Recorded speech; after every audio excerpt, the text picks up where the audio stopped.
Within His Sight, Book 3 in the Heroes of Eastbrooke Christian Romance Suspense Series, written by Juliette Duncan, narrated by Jessie Sweeney. Prologue. Holly, Michaela and Joseph wove their way carefully down the mountain slope. With only a torch and moonlight to guide their path, they couldn't hurry, although Holly felt the urge to do so. The further she got from that place, the better. Halfway down, the sound of twigs snapping came from behind. They stopped, listened. Someone was following.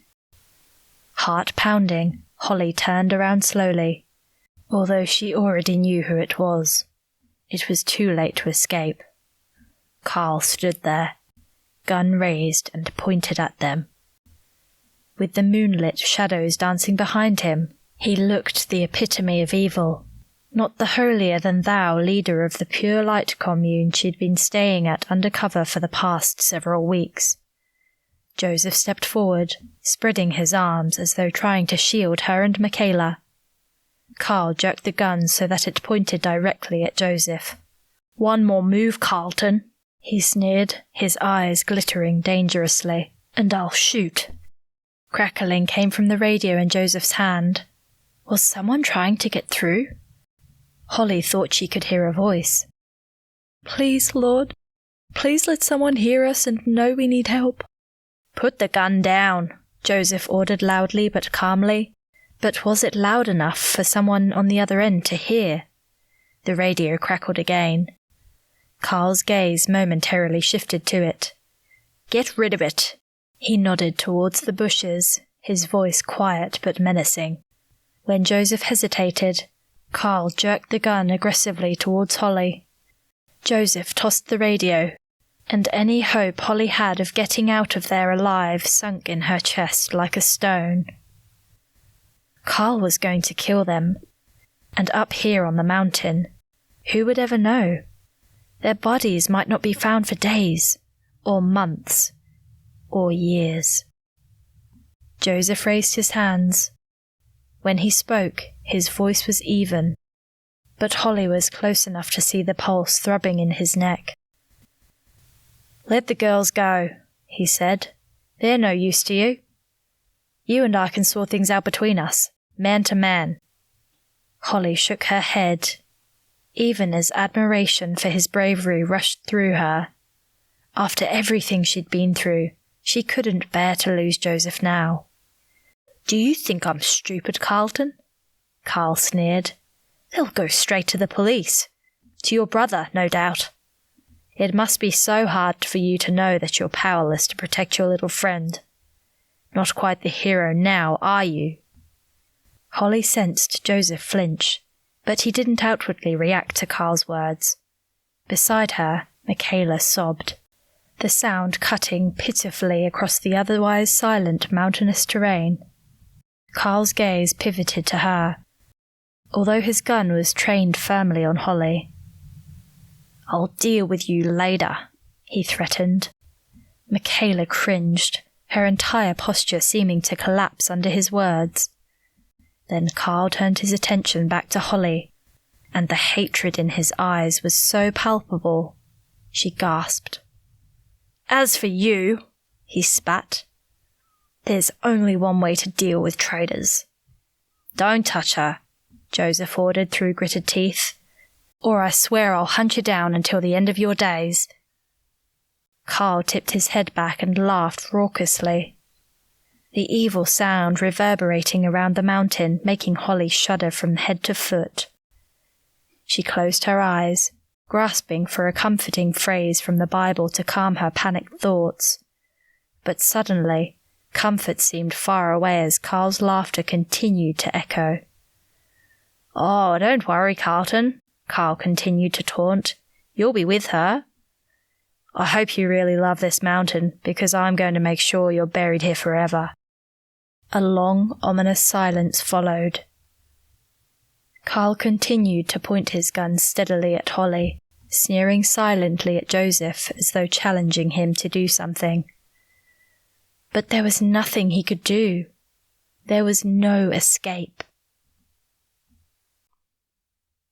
Chapter 1. 3 weeks earlier. "We'll have to walk the last mile or so." Sally turned to Holly, her eyes gleaming. "The jeep can't get that far up the mountain. You'll be right with your luggage, won't you?" "Of course," Holly murmured. She had no choice but to be all right. Although Sally had told her to travel light, her rucksack was filled to the brim. "You won't need much of the commune," Sally had said. "We live simply there."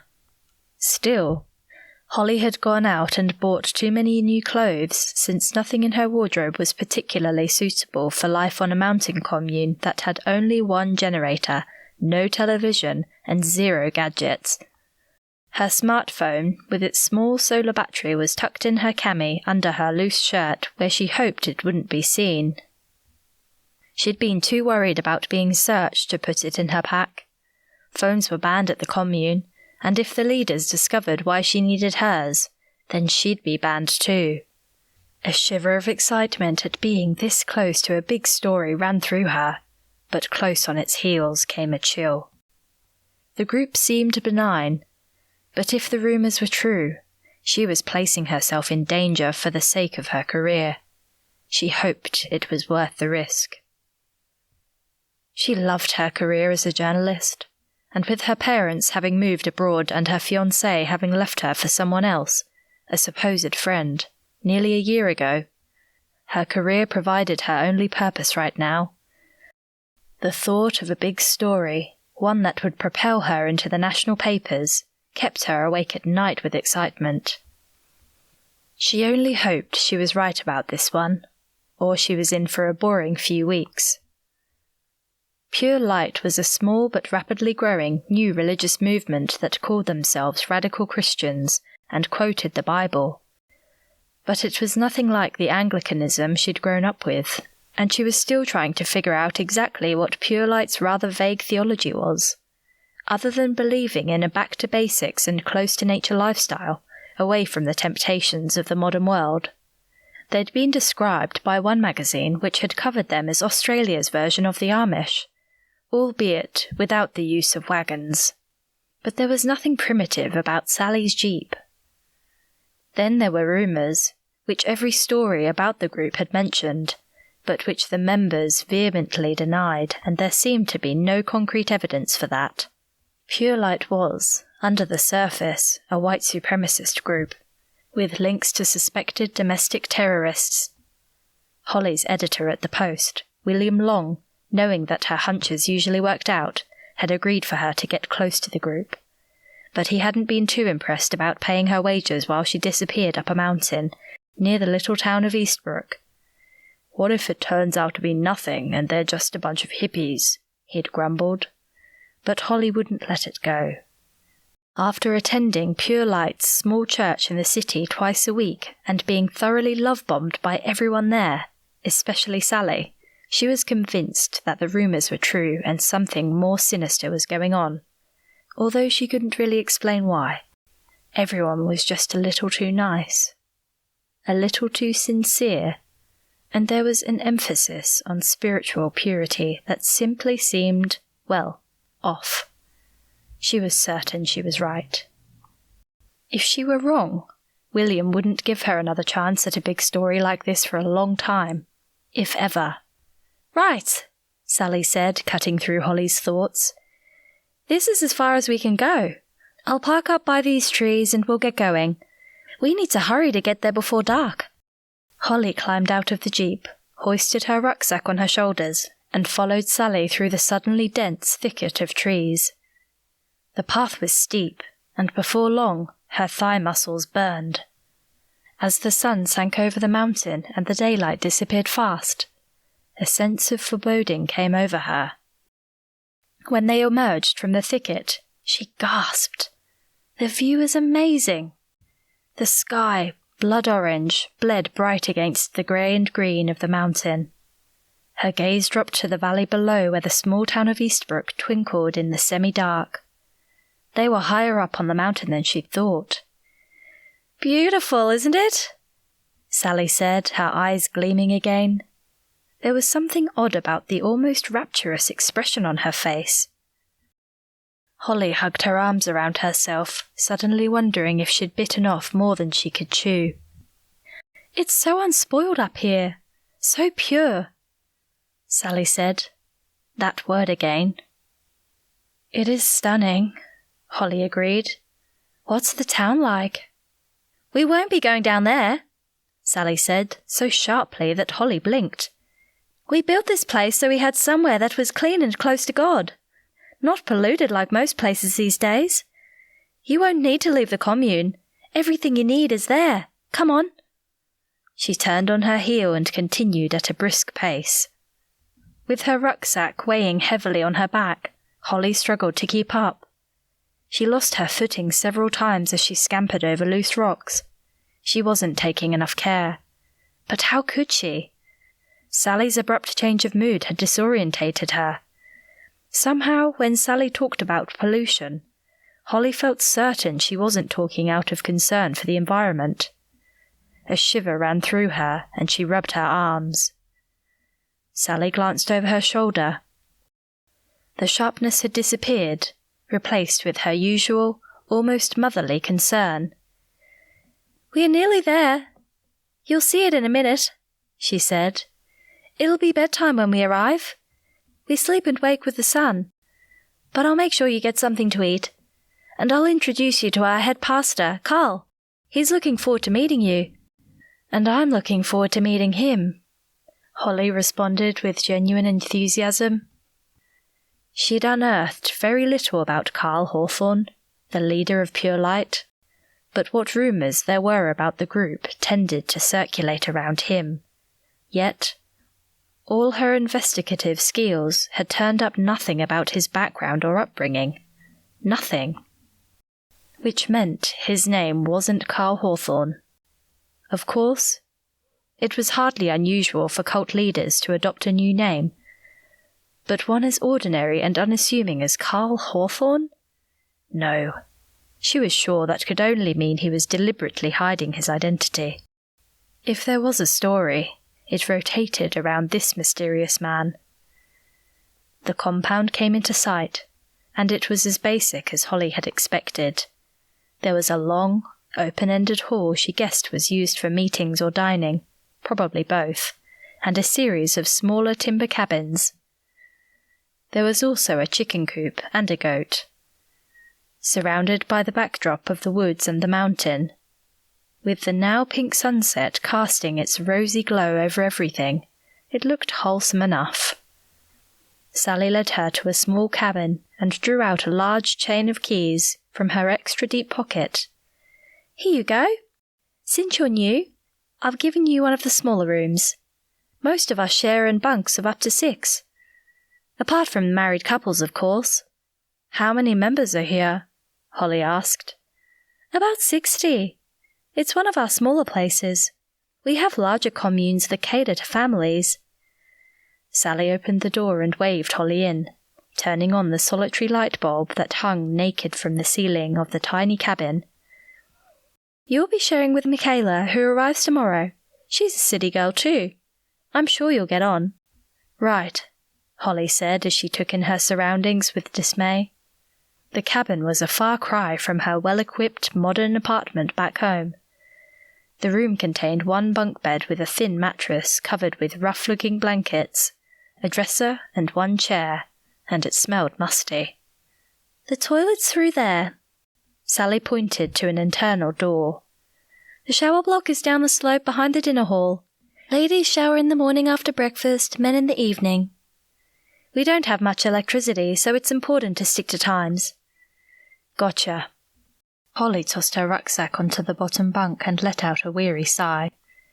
It had been a long day, but lugging the heavy pack up the mountain had all about done her in. Plus, she was starving. Hopefully Sally hadn't forgotten her offer of food because the cabin was bare. "Come and meet Carl, and then I'll get you something to eat." Holly followed her across the compound, which was eerily quiet. Where was everybody? Surely they weren't all in bed already, although Sally did say they woke and went to sleep with the sun. It wasn't quite 6 p.m. How would she ever grow accustomed to this? She wasn't a night owl, but 6 p.m.? That was ridiculously early to be in bed. Sally led her to a larger cabin which was slightly set back from the others. Not only was it larger, but it also had a small wooden porch. Clearly, the leader of the group wasn't expected to live as simply as his followers. Sally knocked on the door, almost timidly, and Holly noticed how the woman put her head down, her whole posture changing from that of someone in charge to someone submissive. It was such an immediate and obvious change that Holly frowned. Was Sally scared of Carl? She'd never spoken of him with anything but reverence, but this change was significant. "Come in," a rich, deep voice called. Holly followed her inside. Carl's cabin was far nicer and warmer than her basic one. A fire crackled in an open fireplace. There was a comfy-looking sofa and a double bed with a plump quilt, probably down. A large rug covered the floor, and a small kitchenette lined one wall. Her gaze was drawn to a large picture of a very blonde-haired and blue-eyed Jesus hanging on the wall, but her attention quickly turned to Carl himself. Tall and well-built with a healthy tan, dark hair and dazzlingly white teeth, his presence could only be described as commanding. There was a natural arrogance to him, and as he held out his hand, Holly wouldn't have been surprised if he expected her to kiss it, as one did with royalty. She shook it, trying not to wince at the strength of his grip. "Welcome," he said. His gaze was so piercing that she was tempted to look away. "Nice to meet you," she replied, trying to smile but feeling suddenly claustrophobic in the cabin with him towering over her and Sally hovering at her side. "I'm Holly." "Oh, I know who you are," he said, staring at her so intensely she wondered if he knew her true identity. Not Holly Smith, retail assistant, but Holly Davidson, aspiring investigative reporter. Her mouth went dry. Surely her cover wasn't blown already.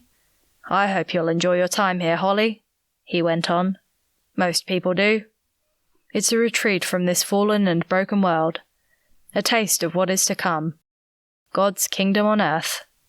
Most people never want to go back. If you decide you want to be part of our family, we'll baptize you into pure light. Your life will never be the same again."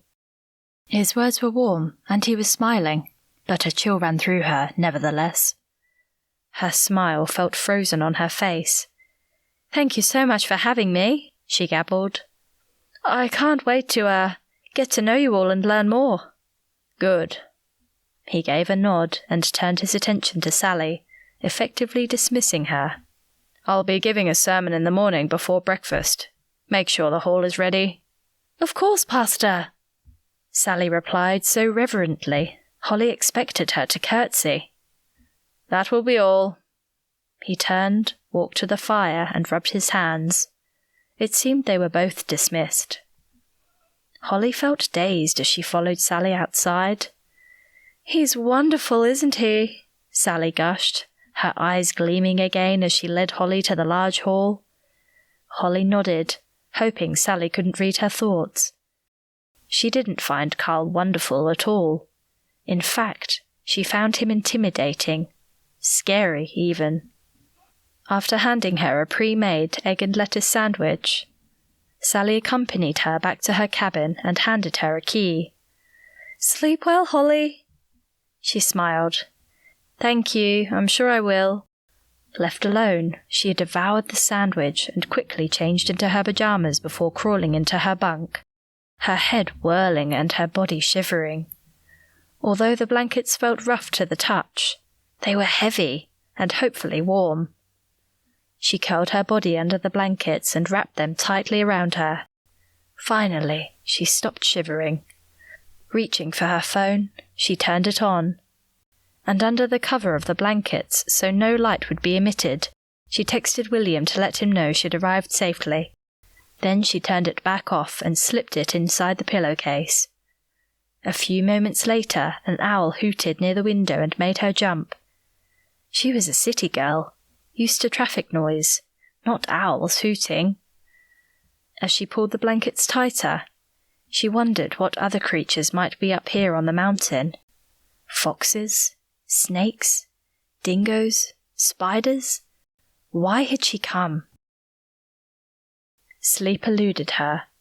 Some time later, as she lay on her back staring at the ceiling, she thought through the events of the day. So far there was nothing to raise any serious flags, but it was too soon to tell. They wouldn't want to scare newcomers anyway. Yet, as she reflected on what both Carl and Sally had said, she again sensed a more sinister meaning behind their words. All Sally's talk about cleanliness and purity might not mean anything. Those weren't bad things. But her hostility towards the town below had seemed out of place for someone Holly had only ever heard preach about love and light back home. As for Carl, his words about the kingdom of God were the sort of thing one could expect to hear from a preacher. Yet Holly felt certain he had his own interpretation, one that wasn't in line with the Bible. If only she could remember exactly what it said. She'd been raised a Christian, and as a child she'd attended church every Sunday, but as a young adult, at college and then during her apprenticeship, her attendance had fallen away.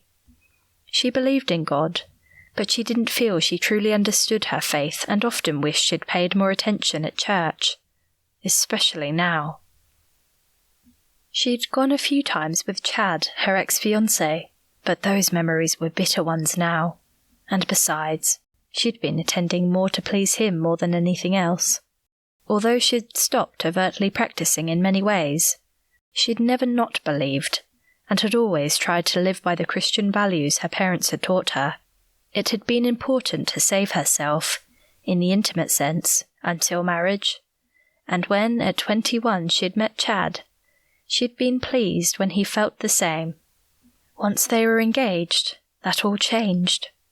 He'd begun pressuring her for more, and it had become a bone of contention between them until one day she discovered he was being unfaithful. She handed his engagement ring back and took time off work, heartbroken and humiliated. She'd wasted 3 years of her life. Then her parents moved, and William, her boss, made it clear that she either got back to the post or she'd be fired. And so, for the past 3 years, she'd thrown herself into her work. She hadn't thought about God, or perhaps had deliberately chosen not to, even though her mother had encouraged her to attend church again. But she hadn't. It simply reminded her too much of Chad. Now, though, she felt the beginning of an old longing. For the first time in many years, she clasped her hands together and closed her eyes. As she said the Lord's Prayer quietly, a familiar peace settled over her. It was enough to allow her to drift off to sleep until she was woken by the sound of birdsong over the mountain and Sally ringing the bell for morning worship.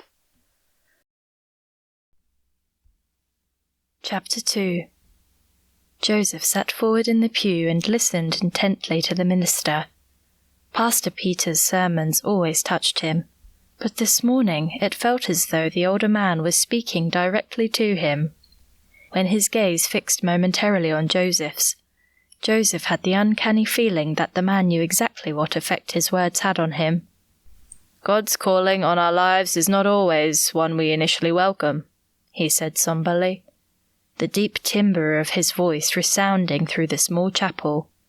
"Often our Lord calls us from our safe, predictable lives into a wholly new adventure, and we may not, at first, want to respond. We may protest, as Moses did, that we're not good enough for the task he's calling us to do. Like Gideon, we may think we're not strong enough, and like him, say to God, 'But I am the least in my Father's house.'" The pastor paused and chuckled. "God had other ideas for Gideon, just as he may have for you." The words reverberated inside Joseph's head and heart. "The least in my Father's house." He tried to avoid the uncomfortable feelings the phrase triggered for him. touching as it did on old insecurities that logically he knew weren't true. But since when did the human heart ever run on logic? He shifted uncomfortably in the pew. He didn't believe in coincidences. If the sermon sounded as though it was meant for his ears, then it was. Even if the pastor himself couldn't have known when he prepared it. Of course, there were others in the congregation for whom it would also resonate, but Joseph was under no illusions that God was speaking very clearly to him, and it had been happening for some time. For the past year, he'd felt restless with his life. As the pastor had said, it was safe and predictable. Perhaps not always physically safe since he headed up Eastbrooke's mountain rescue team, but his life on a whole was steady, lacking emotional ups and downs. Boring, almost. After his one and only girlfriend, Terry, ended their relationship 3 years ago, he'd concentrated on his work and his family. 3 brothers and a widowed mother meant he never felt alone. The Carltons were a close family, perhaps even more so since the brutal loss of their father and husband 17 years earlier. At first, he'd assumed the restlessness was due to his still being single at 27, while both his brothers were now married. The eldest, Max, had 1 child and another on the way, and Rob had recently returned from his honeymoon with Emma, one of the local primary school teachers. They'd all been single for so long that the changes were bound to ripple through the family. Deep down, however, he knew that wasn't the real reason for his restlessness. He felt only happiness for his brothers, and he loved being an uncle. Neither was he looking for a relationship. His relationship had failed because Terry had accused him of putting his faith before anything else. And she was right.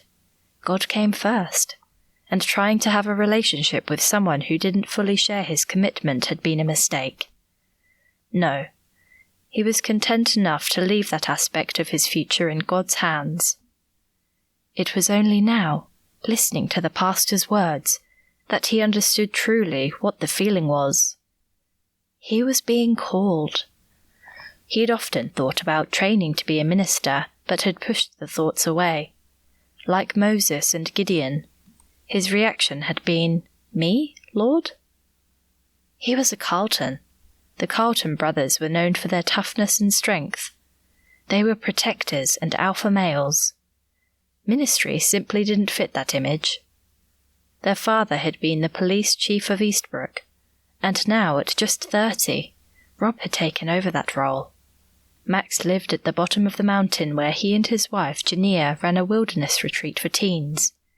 The youngest, Eli, was a police officer and was currently in the city training with the counter-terrorism unit, while Joseph headed up the mountain rescue team. It was a running joke in Eastbrooke that whatever danger you found yourself in, a Carlton brother would be there to save you, just like their father had been. Joseph had always loved his job, but now it was starting to feel old, as if he should be doing something else. But ministry? As the pastor wound up his sermon, Joseph felt that once again he was speaking directly to him. It is perhaps natural for us to resist God's call for the first time we hear it. Maybe even the first 10 times, or 100 times. But if we're serious about being disciples of Christ, sooner or later, we must lay down our resistance.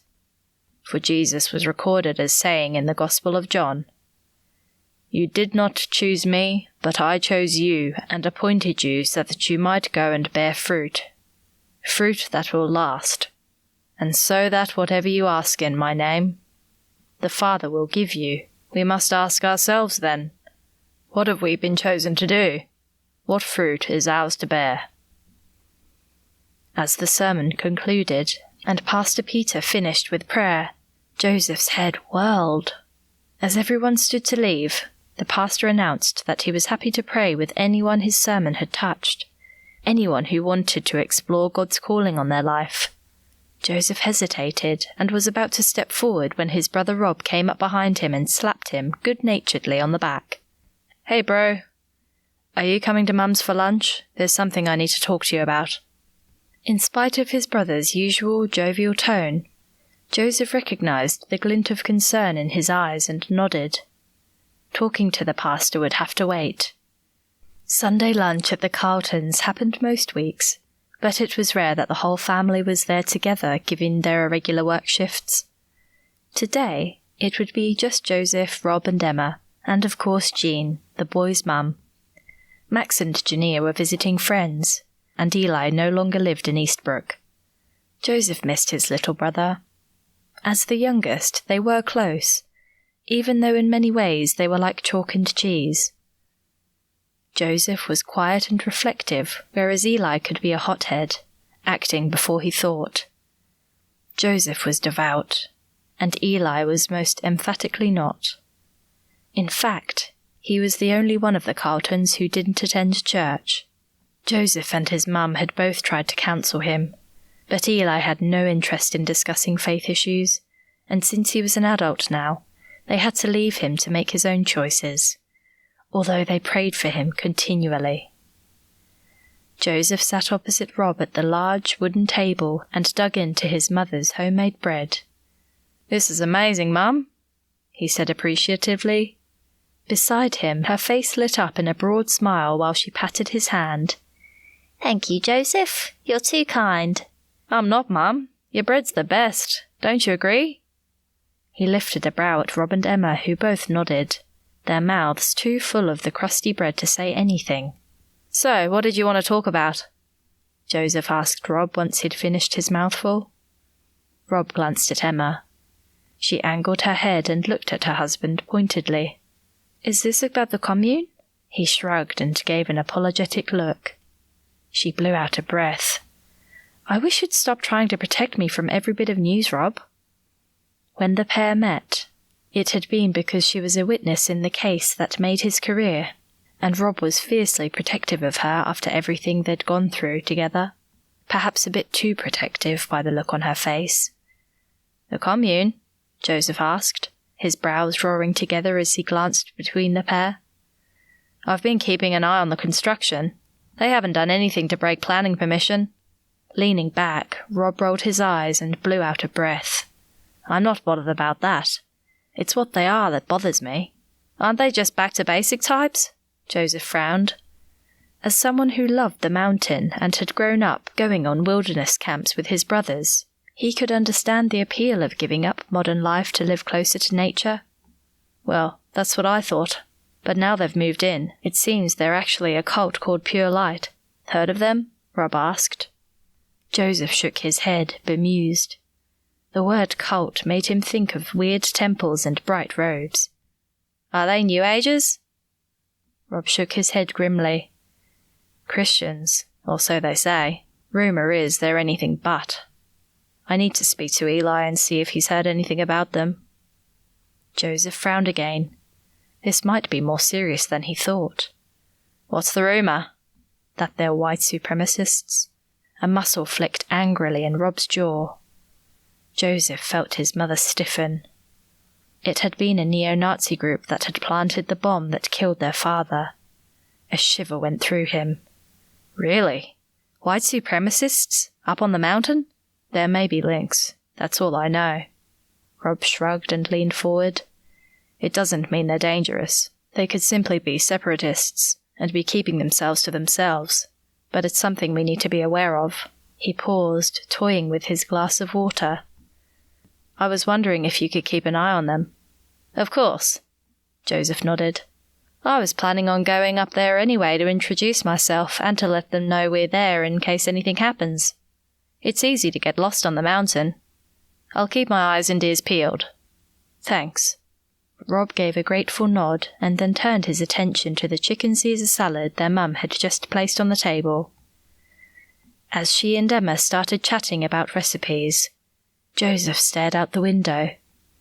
It was a sunny day, and yet a chill went through him. That group on the mountain was bad news. He just knew it.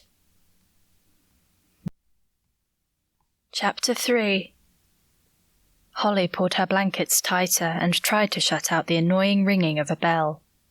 She was drifting off again when someone banged on the door. She groaned and opened one eye. It was still dark. Where was she? And what was that banging? And then she remembered she was at the commune, and Sally had told her everyone rose at dawn. Groaning again, she dragged herself out of bed and yawned. Why had she thought this was a good idea? Flicking on the measly light, she quickly changed out of her pyjamas and slipped on a sleeveless vest and a long skirt.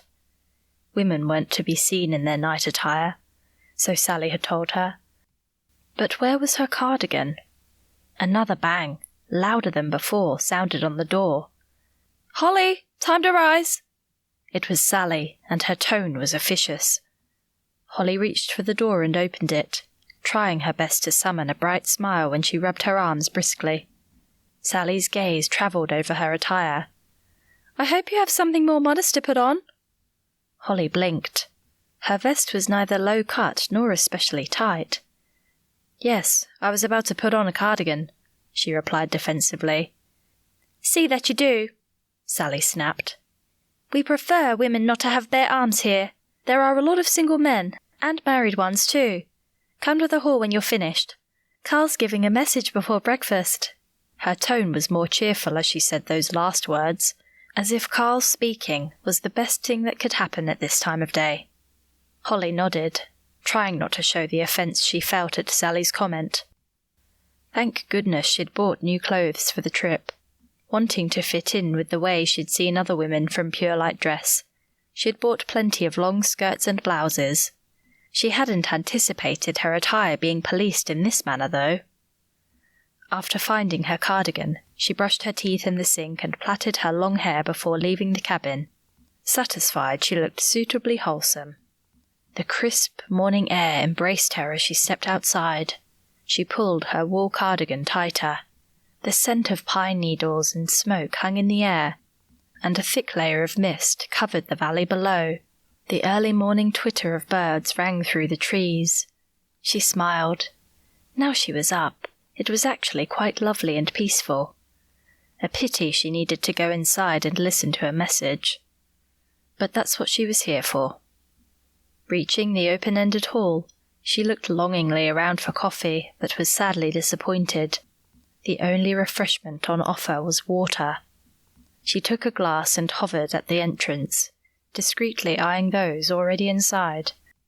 There was a uniformity in appearance that was unsettling. The men were all clean-shaven, with closely cropped hair and casual clothes, khakis and T-shirts mainly. They were hardly stereotypical neo-Nazis. The women, like herself and Sally, wore long sleeves and skirts and were make-up-free. Those with husbands hovered at their sides demurely, with their eyes cast down.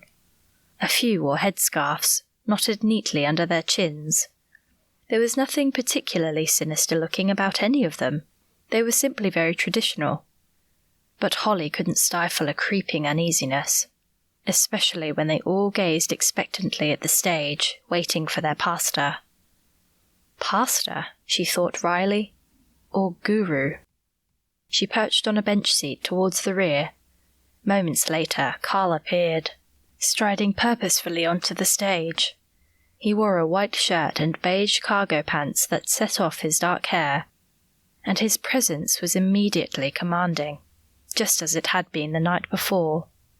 He was obviously charismatic and a natural leader, qualities that could be used for tremendous good, or tremendous evil.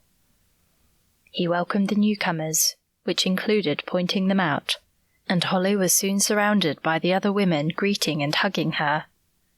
They all seemed genuinely pleased to meet her and have her with them, and it was hard not to be touched by the hospitality and genuine joy in welcoming a stranger.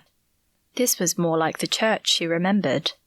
By the time Carl started his message, she felt relaxed and genuinely interested in what he would say. Perhaps she'd gotten this group all wrong.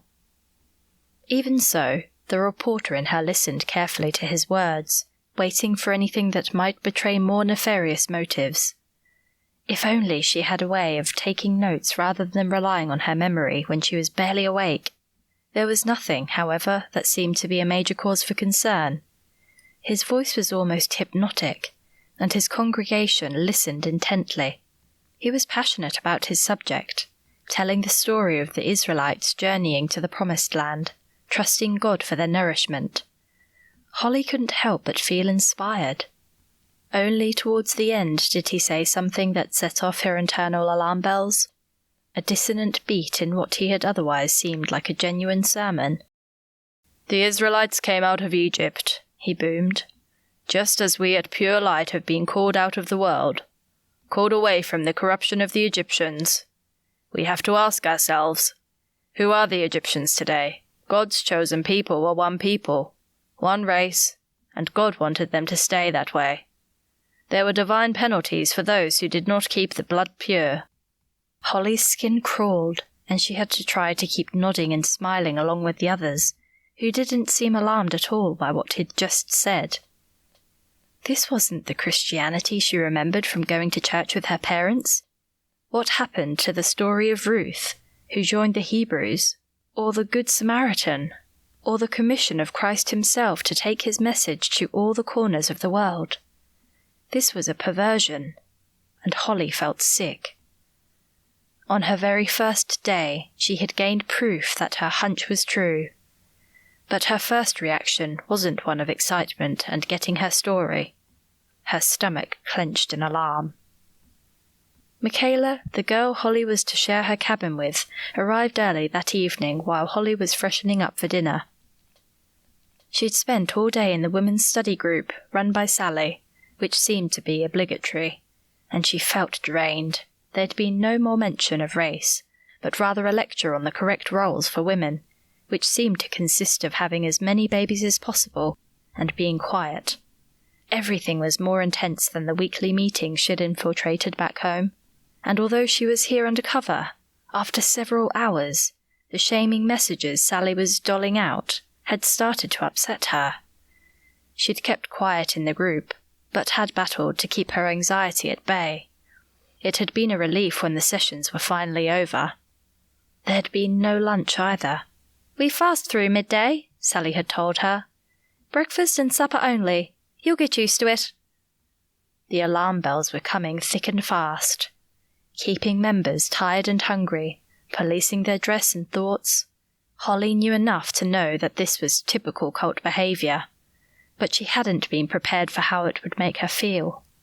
She wanted nothing more than to abandon the story, go home and cover a local fashion show or something similarly innocuous. "I can't give up," she told herself firmly. "This could make or break my career." She'd laid her phone on the windowsill in the sun to charge and nearly jumped out of her skin when female voices sounded outside the door. One belonged to Sally, the other would be her new roommate. She quickly stashed the phone back inside her pillowcase, her heart thumping as the door opened. She plastered on what she hoped was a welcoming smile on her face, although it felt more like a grimace. "I hope I haven't interrupted your personal prayer time," Sally said, raising an eyebrow. Holly bit her lip. The free time before supper was supposed to be spent in prayer. "Not at all," she said, raising her chin. Sally's gaze narrowed before she ushered the young woman inside. "Holly, this is Michaela. I'm sure you two will get on well together." Her voice was matter-of-fact, not friendly at all. The young woman couldn't be much more than 20, although it was hard to tell.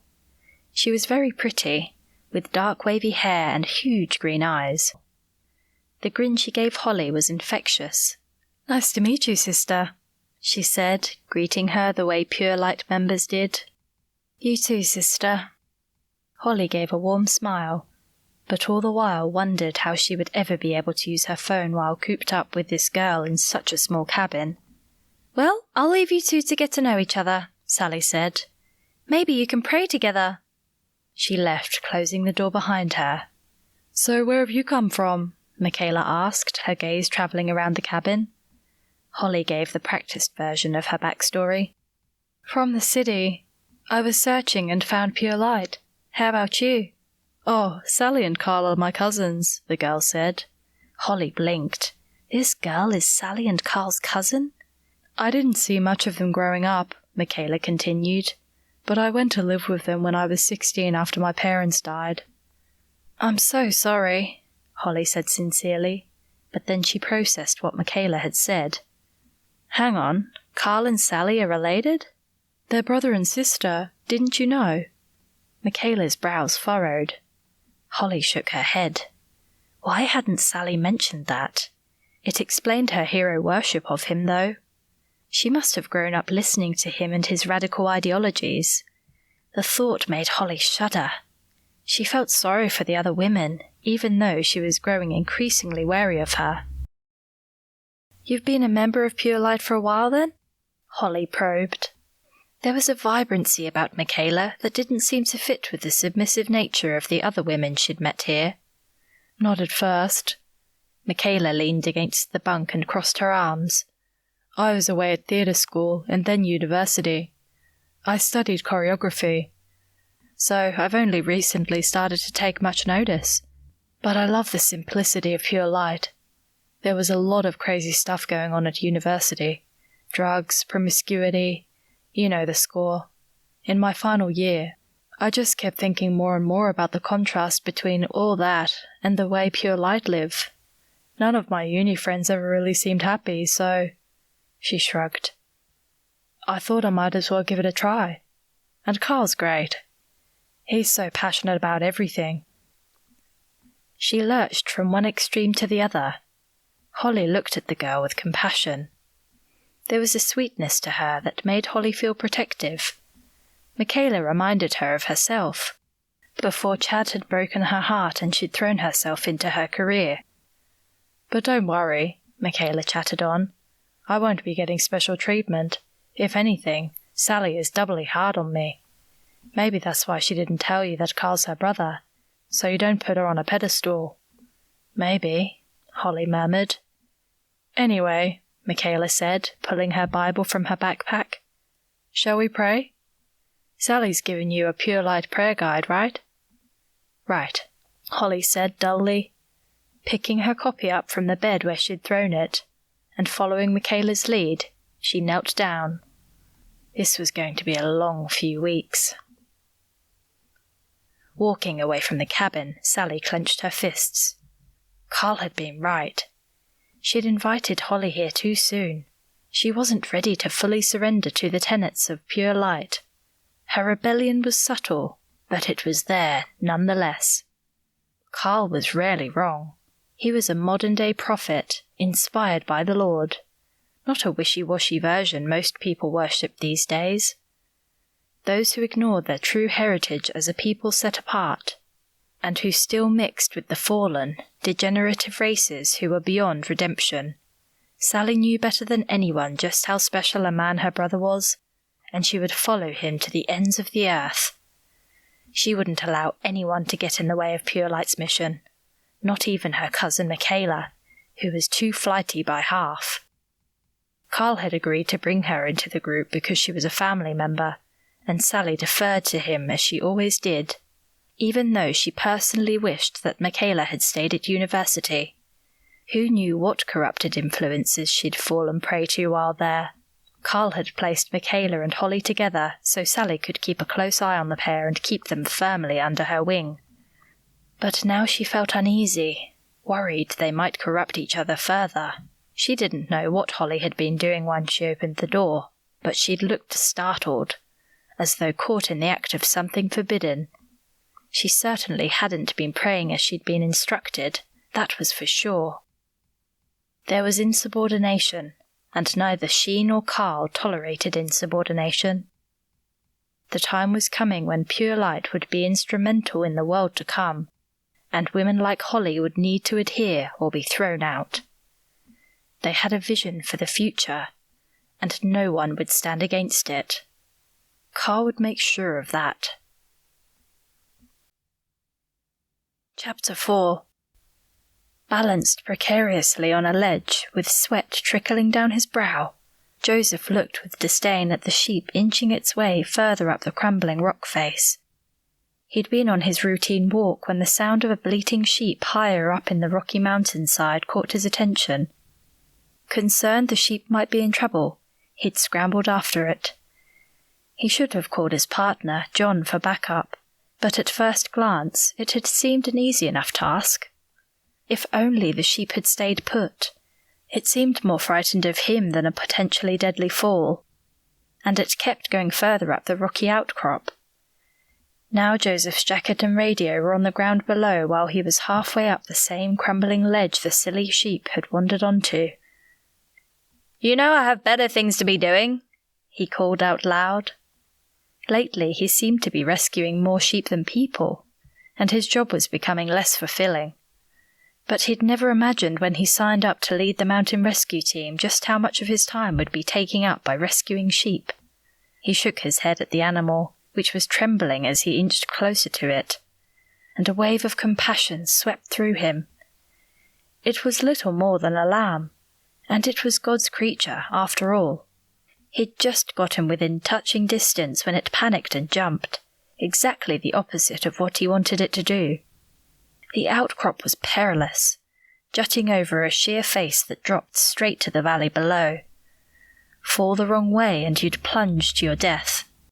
He grabbed for the animal, but lost his footing and slipped. His heart pounded, and for one terrifying moment, as the drop beneath him loomed in his vision, he thought he was a goner. Then his hands and feet found solid ground and he clung on for dear life. Breathing heavily, he scrambled back across the ledge to safety, flopping onto the ground and sucking in a deep breath before releasing it slowly. That was way too close for comfort, and exactly why he should have called for backup. He drummed safety first into all the new trainees, yet here he was, taking silly risks. He huffed out another breath. He could have died, but thank God he hadn't. And now the sheep stood a few feet away, eyeing him curiously. It was fine. "You probably could have jumped down by yourself the whole time, couldn't you?" Joseph accused. The sheep walked off and then paused to pull up some scrubby grass as if nothing had happened. As Joseph stood, he felt both foolish and intensely grateful that he was still alive. He touched the small silver cross he wore under his clothes. "Thank you, Lord, for looking after me." The story he'd loved as a kid of the shepherd risking all to go after the one lost sheep came to mind, and he smiled wryly. He recalled his conversation with Rob several days earlier. Maybe the people at the commune were lost sheep too.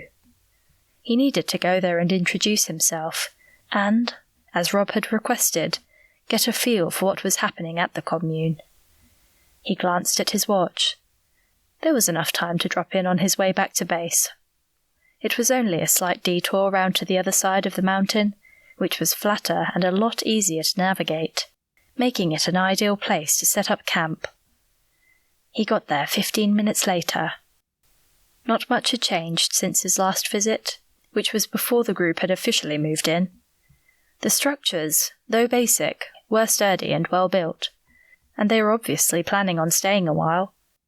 There was already a buzz about the group down in Eastbrooke, but he doubted that buzz had reached them up here.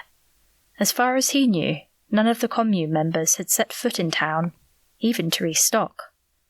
As he approached what looked to be the main cabin, about 20 people milled around, all seemingly busy with various tasks.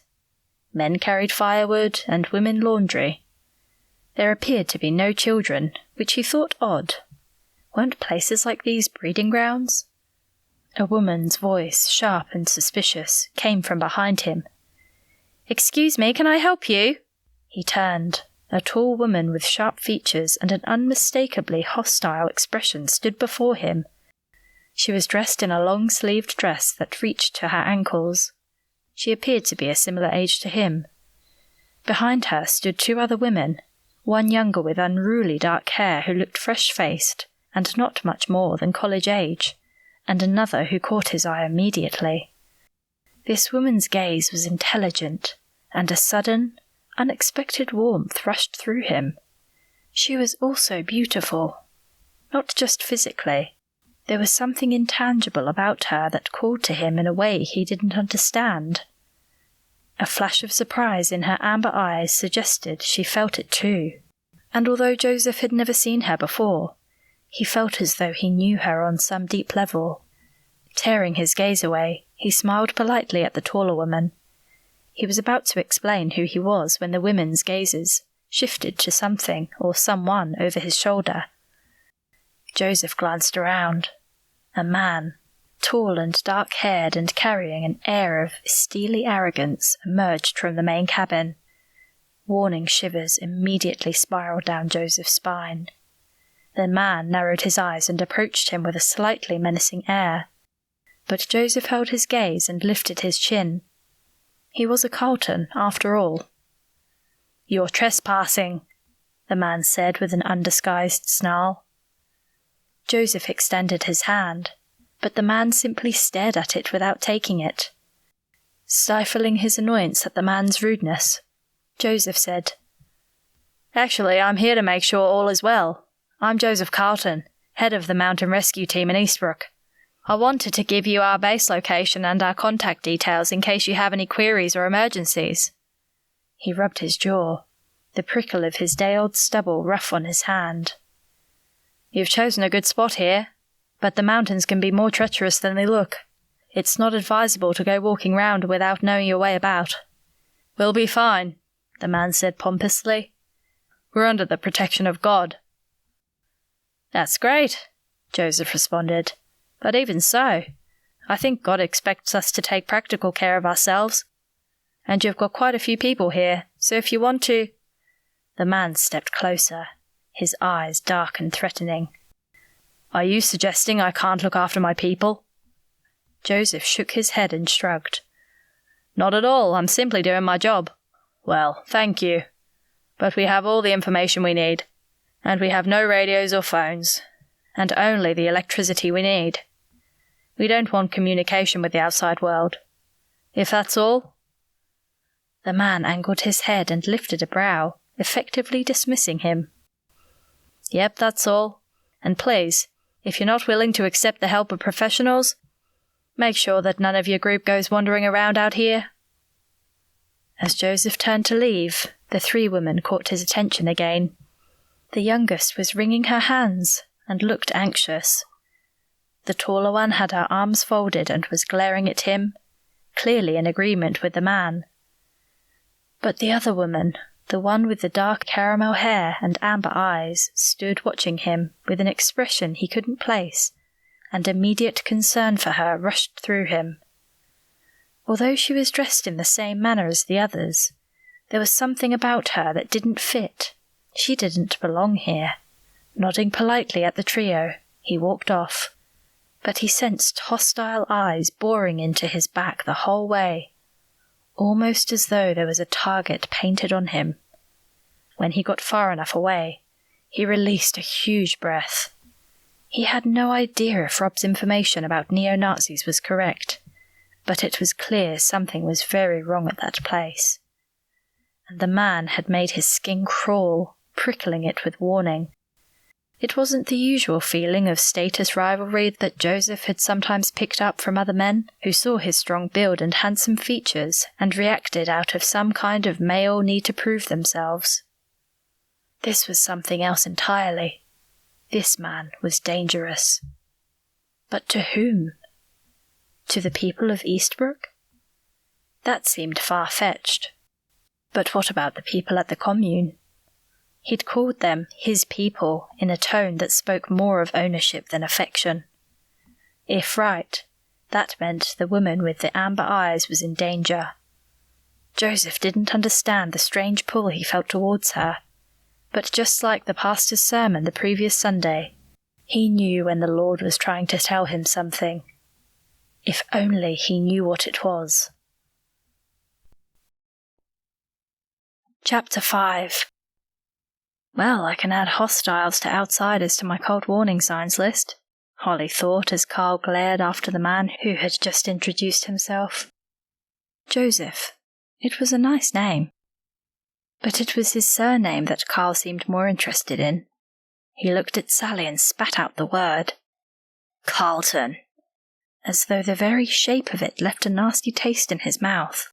We knew they'd check on us, Sally said quietly. Carl grimaced. Yes, but we didn't expect one of them to literally be patrolling the mountain. This should have been checked out properly." His mouth took on an unpleasant twist, and his gaze darted around as though he was looking for someone to blame. Sally visibly stiffened, although when she spoke, her voice was soothing. "He won't be a problem. We're not doing anything wrong by being here." Carl nodded, looking somewhat mollified. "No, we're not. We're doing the Lord's work." His gaze swept over Michaela and Holly, finally settling on Holly. "And how are you finding us?" "I love it here," she said quietly, trying to strike a balance between sounding enthusiastic about the commune and being subtly subdued, as women here seemed to be expected to present themselves. "Good. Sally tells me you haven't been keeping to our prayer schedule." Holly blinked and glanced at Sally, who returned her gaze coolly, one eyebrow slightly cocked as though challenging her to complain. "No," Holly protested, flustered. "It was just the first day. I wasn't used to my day being scheduled so much, but I'm used to it now." "We pray together," Michaela interjected, defending Holly. "We're helping each other." Carl gave a pleased nod. "Excellent." His gaze swung back to Holly, and it was so penetrating that a shiver ran through her. "See it doesn't happen again," he said. "It won't," Holly promised, her mouth dry. Was he threatening her? It sounded that way. But with what? As he turned and sauntered away, she realized her hands were trembling. Carl frightened her. "Come on," Sally said briskly. "You're both on kitchen duty for the rest of the day." "I need to go to the toilet," Holly said. It wasn't a lie. She felt sick. 5 minutes, Sally snapped. "We'll meet you in the hall." She walked off with Michaela following, although she glanced back over her shoulder and gave Holly a look filled with sympathy. Back at the cabin, her heart beating double time with fear of being caught, Holly turned on her phone. While she sat in the bathroom waiting for the nausea to pass, she Googled Joseph Carlton's name. All that came up were the details for Mountain Rescue, which she scrolled quickly through, and remembering the strange sensation she'd felt when their gazes met. It was almost as though she knew him. There'd been a connection that made no immediate sense to her, a pull towards him that was almost magnetic.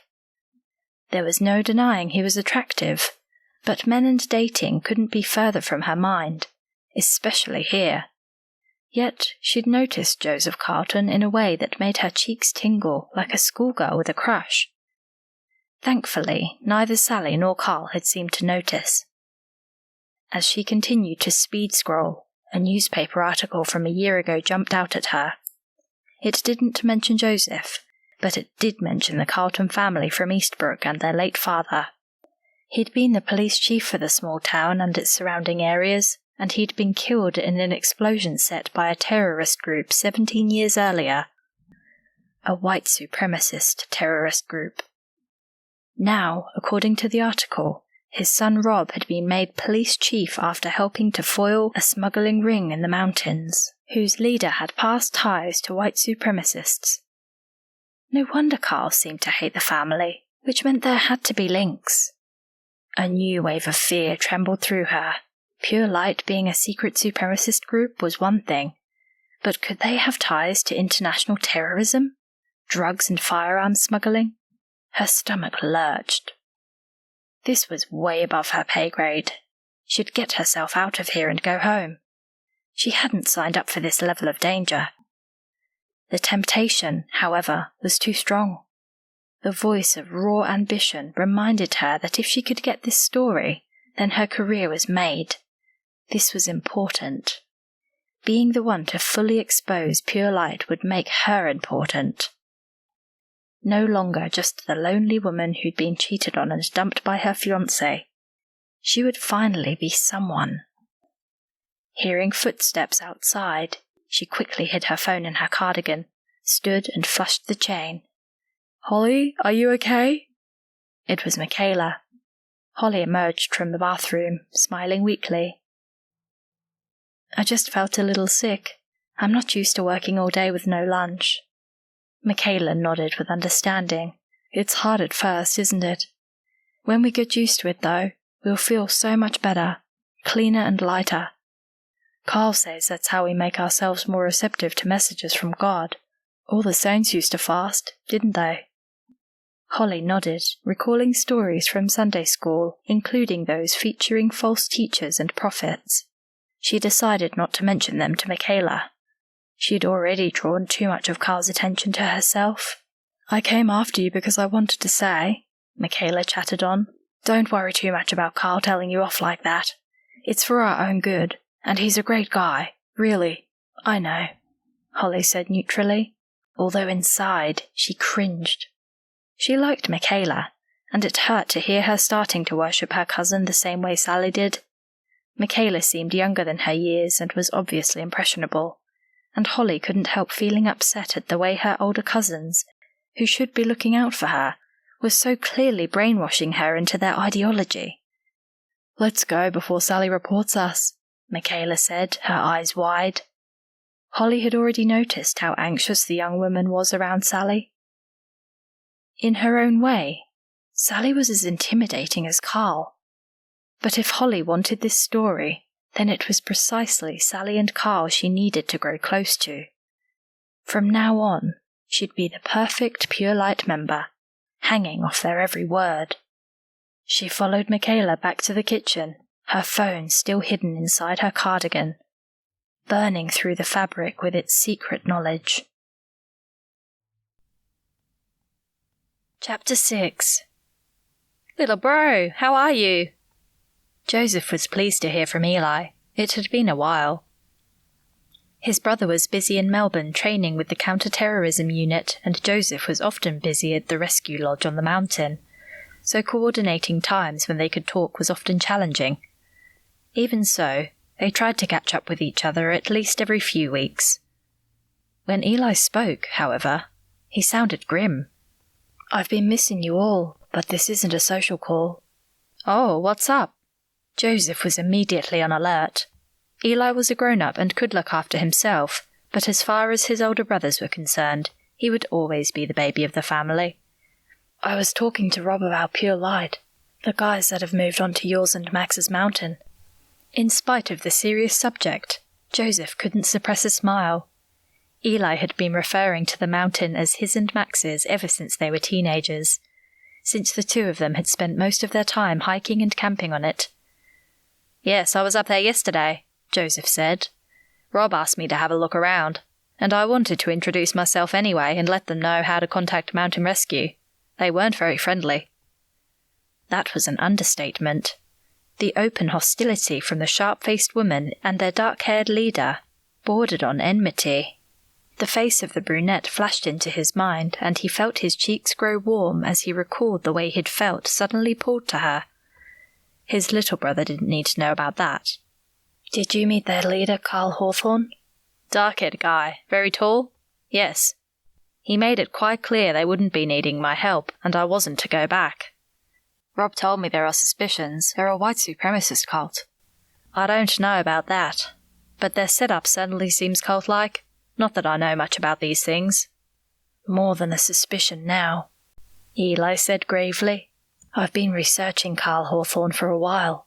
It's not his real name, of course. His real name is Carl Horsburden. Joseph frowned as a memory nagged him. I should know that name, shouldn't I? He has an uncle from South Africa called Eric Horsburden. He's the guy who got away last year. You remember that huge smuggling ring that Rob stumbled across? Joseph whistled out a slow exhale. Of course he remembered. How could he forget? This was serious. They can't be attempting to use the mountain passes after last year. Surely they wouldn't be that crazy. I don't think Eric has much to do with Pure Light. I've been digging around on this for months, and although he was involved with white supremacy when he was younger, he left it behind and went full pelt into organized crime. We suspect he may occasionally bankroll some of their activities, but he's not an active member. No, the link is his brother, Carl's father, Johannes. He's the leader. It's been suspected for years, but only recently proved. thanks to some dedicated undercover agents. Joseph's head spun. This was so far out of his field of experience, he wasn't sure if he was keeping up. So this Johannes is the real leader of Pure Light? No, Eli explained patiently. Carl's the religious one. Pure Light is his baby. Johannes is the leader of the White League. Joseph felt sick as he realized exactly where he'd heard that name before. Didn't they have something to do with Dad's death? Yes. The group Dad intercepted was a splinter cell of the League. We thought they'd disbanded years ago, but it turns out they've consolidated and grown. They have links to all the other big supremacist groups, here and in the States. Seems they're bankrolling Ryan Spencer. You've seen him on the news, right? He's an alt-right pundit, isn't he? Wasn't there a fuss about whether we were going to let him into the country a few months back? Yes, Eli said shortly, but he got it in the end.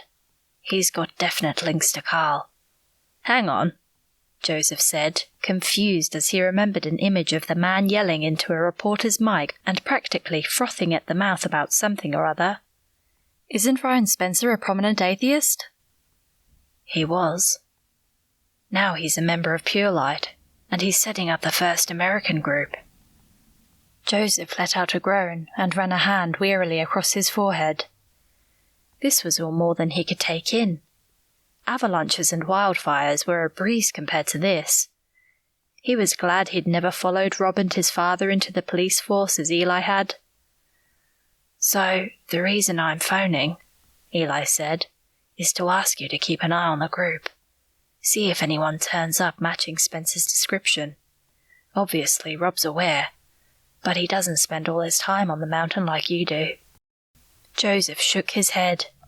Eastbrooke had always been such a quiet town, but the last few years, one thing after another had happened, and they all seemed to be linked, somehow, to this White League, including his father's death. He shuddered as he realized what this might mean for Eli. They all were aware that the reason the youngest Carlton had joined the counter-terrorism unit in Melbourne was because of his unresolved anger over their father's murder.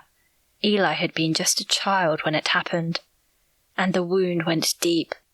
But unlike the rest of the family, he had no real faith to speak of to help him through it. Not for the first time, Joseph felt his heart bleed for his younger brother.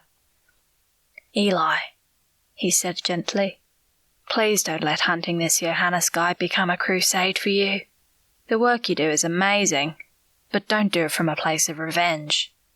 Too late for that, bro, Eli said lightly, as though they were discussing nothing more pressing than the weather. I'm determined to be the one who brings him in. Besides, it will make my career. At what cost? Although an icy tremor sliced through him. Joseph said no more. If he continued to push, Eli would clam up. It seemed he already had. I've got to go, his younger brother said abruptly. Speak soon. And then he was gone. Thoughts of Eli stayed with Joseph all evening, remaining there even when he got into bed and picked up his Bible for his nightly devotions. It would be far from the first time he'd prayed for his little brother, and he was sure it wouldn't be the last. He snuggled down into his comfy double bed, glad to be in his own apartment rather than bunking in the lodge yet again. He went to open his Bible at the psalm he'd been praying through, but instead it fell open somewhere in the New Testament, as though it had a mind of its own. Joseph looked at the passage in front of him. It was the Gospel of Luke, chapter 15. A shiver ran down his spine as he read. Now the tax collectors and sinners were all gathering around to hear Jesus, but the Pharisees and the teachers of the law muttered, "This man welcomes sinners and eats with them." Then Jesus told them this parable. Suppose one of you has 100 sheep and loses one of them. Doesn't he leave the 99 in the open country and go after the lost sheep until he finds it? And when he finds it, he joyfully puts it on his shoulder and goes home. Then he calls his friends and neighbours together and says, "Rejoice with me, I have found my lost sheep. I tell you that in the same way there will be more rejoicing in heaven over one sinner who repents than over 99 righteous persons who do not need to repent." The passage seemed so appropriate for Eli. He was the lost sheep of the family in many ways, the only one currently outside the fold. But God loved him, just like the parable said, and he would never stop seeking Eli to bring him back into the fold. It provided great comfort to Joseph. He pressed his hands together. "Lord," he murmured softly, "I know you're the good shepherd who cares for his flock. Please help Eli overcome his anger and pain and all the hurt that's been blocking him from receiving your abundant love. Let his eyes be opened so he may truly see you and all that you are. Help him come back into the fold and realize how much you love him." As Joseph prayed, his thoughts turned again to the alluring woman at the Pure Light camp, and this time a wave of compassion for her and all the members of the cult, including the leaders, swept through him. They were lost sheep, all of them, led astray by hatred and fear masquerading as truth. He had to pray for them as well. "Jesus," he beseeched, his voice low and sincere, "watch over your lost sheep at Pure Light and help them see the error of their ways. Reveal to them the truth of who you are, so that they might reject the doctrine they've been brainwashed with. May they come to know your amazing love, and may they humble themselves before you and be freed by your love. In Jesus' precious name. Amen." Joseph closed his eyes and basked in the peace he always felt when he communed with the Lord in prayer. Time seemed to stand still in those moments when he was aware of nothing but the connection between him and his Saviour. Then a thought entered his mind, as though it had been spoken directly into his consciousness. "Joseph, I need you to minister to my lost sheep. Heed my call, Joseph." He opened his eyes and stared into the dark as tears of humility rolled down his cheeks. "Yes, Lord," he whispered, "I hear you." Chapter 7. Once out of sight of the camp, Holly paused and released the breath she felt she'd been holding for days. The tension from being constantly watched had affected her more than she realized. She rolled her shoulders and rotated her neck, gulping the mountain air in as deeply as she could. She wouldn't have to wait long before she was missed, and she was taking a risk venturing this far from the camp, but she'd go crazy if she didn't get away for a short while. With a rare afternoon off from the constant work, sermons and Bible studies, she was determined to make the most of it. It also gave her a much-needed chance to make some notes on her phone and send a text to William. He must be worrying about her by now, or more likely, worrying about how the story was coming along. The story. Some days she felt like she was starting to forget why she was even at the commune. It had only been a week, yet the relentless schedule and the way the days all blurred into one made it feel like she'd been there for years and her normal life had faded to a dream. It was easy to see how people became indoctrinated. She was so used to listening to the warped views of Pure Light that they no longer seemed unusual to her. Already she instinctively cast her eyes down when a man came near without having to remind herself to do so. She'd memorized the prayers, and she'd even been asked to lead the Bible study group. Sally was pleased with her and had stopped treating her with suspicion, and Holly knew that her objective to appear as a fully committed member had so far been achieved. But she was in danger of losing herself. As she walked, she typed shorthand notes into her phone, recalling Carl's recent sermons. The Pure Light ideology was indeed white supremacist. The theology of the cult centered around the idea that the ancient Hebrews were the ancestors of the white race, and all other races were fallen, cursed by God even. Only true Christians who kept themselves pure and separated themselves from the world would inherit the kingdom of God. It was the most disturbing rhetoric Holly had ever heard. And she didn't need to be an expert in the background of her faith to know that the nonsense Pure Light spouted was both unchristian and unscientific. It was ludicrous, and it amazed her that so many people were willing to believe it, especially Michaela, who seemed to have a genuinely good heart and who Holly couldn't imagine wanting to harm a fly. So, her hunch had been right. The only problem was, it wasn't much of a story. It might make a good feature piece in the Post, even a national magazine, but she wanted a front page in the tabloids, or at least a centre story. Although the members of Pure Light were abhorrent racists and were separating themselves and living up a mountain, they weren't causing any outright harm or breaking any laws. To get her big break, she needed more.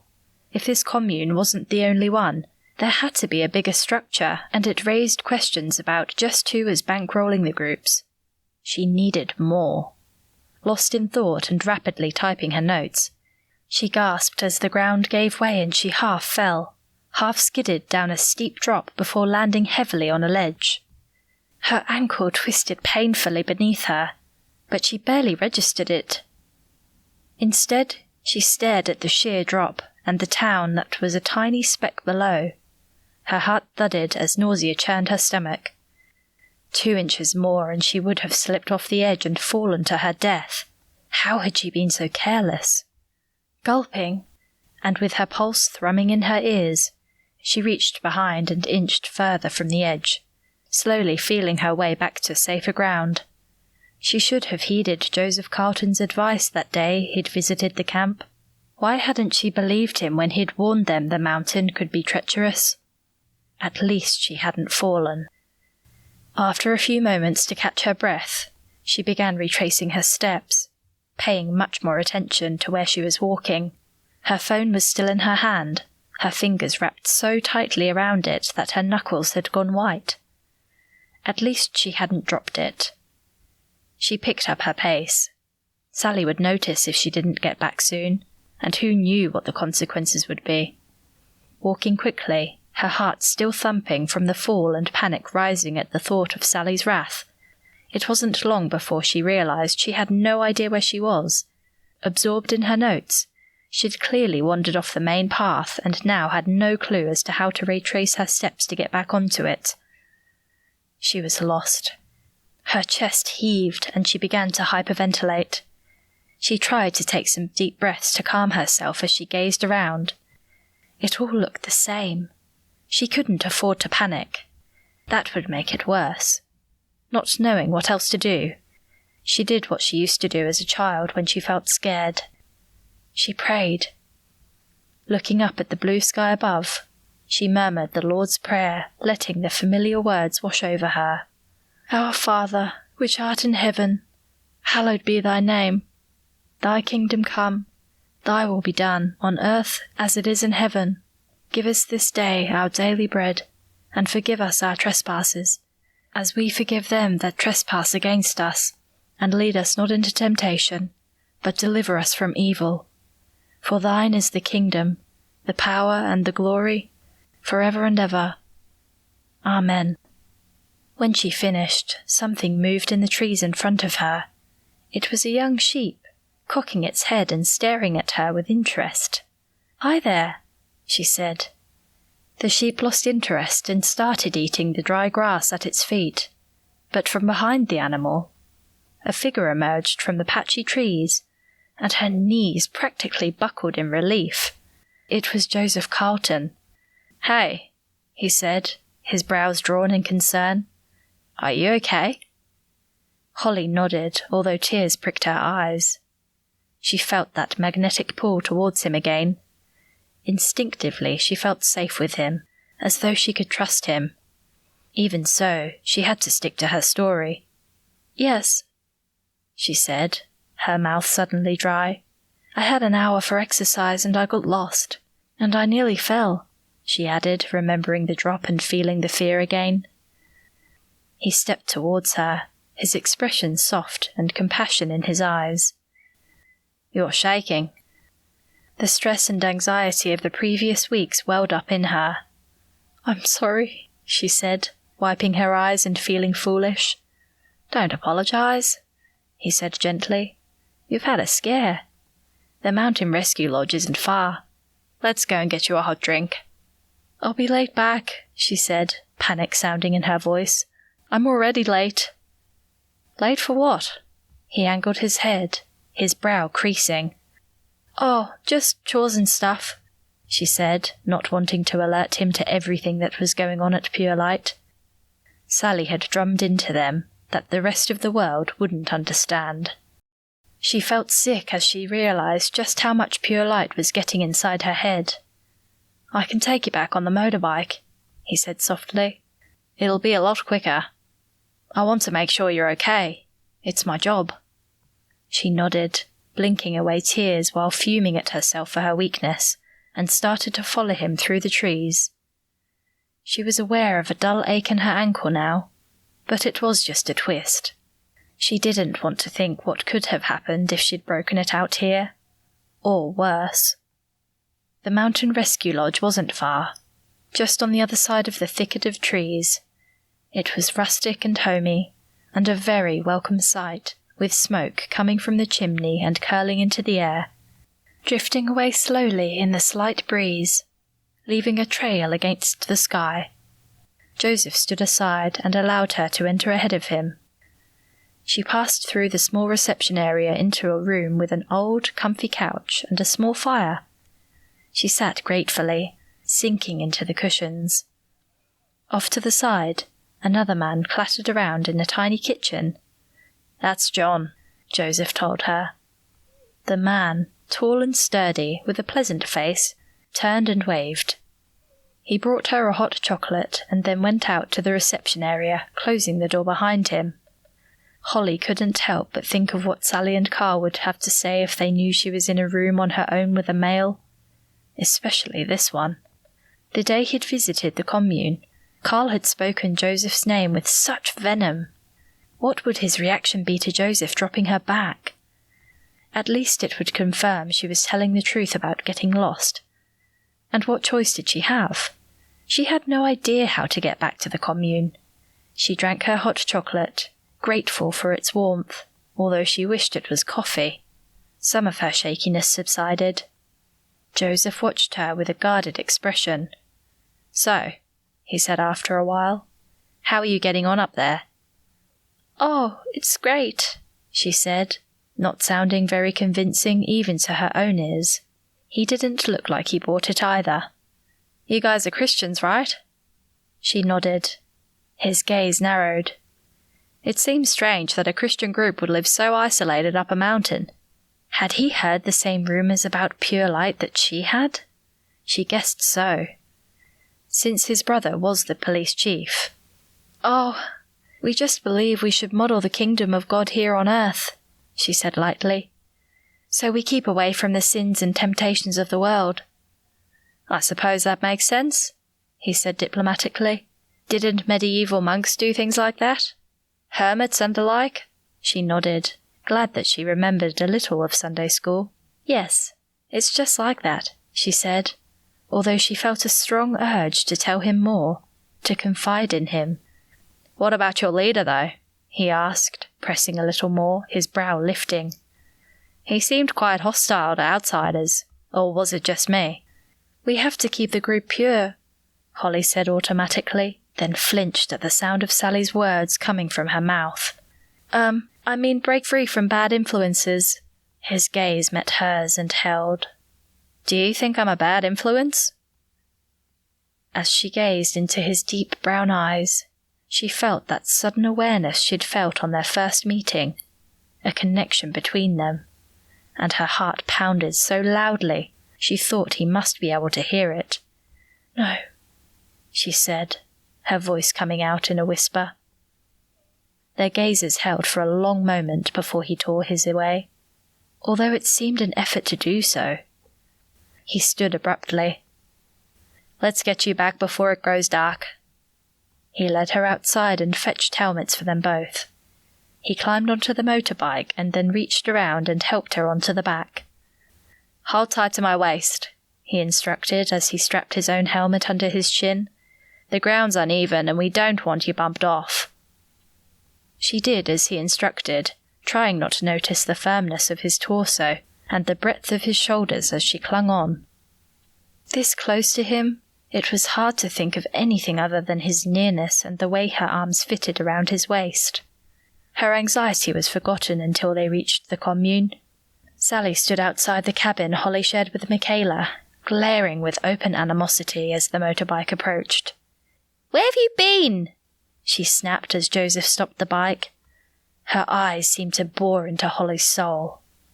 Joseph answered for her, his voice calm but firm. "I found Holly here wandering near the rescue lodge. Very clearly lost. It seems she rambled too far during her exercise. She was in a little bit of shock, so I gave her a hot drink before I brought her back on the bike. She'll need a hot meal and a good sleep." "Thank you for the advice," Sally said sarcastically, still glaring at Holly. Joseph shot her a sympathetic look before he turned to leave. "You have our location and number if there are any problems," he addressed Sally. "And Holly, stay close to camp in future." "I will. Thank you, Mr. Carlton," she said quietly, her eyes cast downwards. She tried not to watch as he rode away, although his leaving left her with an acute sense of loss. Would she ever see him again? As she lifted her gaze to Sally's furious face, she somehow doubted it. Chapter 8. "Michaela, go inside," Sally ordered, her words whip-like. She kept her gaze pinned on Holly as Michaela scuttled inside, although not before shooting her cousin an apologetic look. "You brought an outsider into our camp," she hissed at Holly, anger boiling inside her.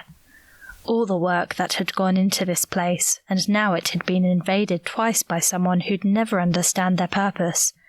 Someone, in fact, who could jeopardize everything they were working for. The stupid woman blinked at her in surprise. She clearly had no understanding of what she'd done. "I was lost," she said. "He simply brought me back. That's his job." Sally's hand twitched with the urge to strike the impudent woman across the face. She would take her to Carl. Her hand snaked out and grabbed her wrist. She ignored her yelp of pain as she pulled her between the buildings towards his cabin. "I'm sorry, Sally," the woman gabbled as she hurried to keep up. "I didn't mean to cause any harm."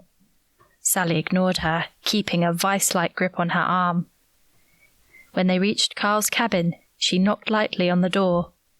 He opened it and measured her with a cool, appraising look. Perhaps she'd made a mistake coming to him, since he expected her to keep the woman in line. "What?" he asked. "She brought an intruder into the camp." Sally pulled Holly forward. He turned furious eyes to the woman, who was visibly quivering. Sally smirked with spite. "I got lost on the mountain. Mr. Carlton brought me back. If he hadn't found me—" Her words trailed off and Sally shook her head. Did she think that her well-being was more important than the integrity of pure light? She clearly hadn't been learning as fast as Sally had thought. "Go," Carl said, his eyes flicking over her dismissively.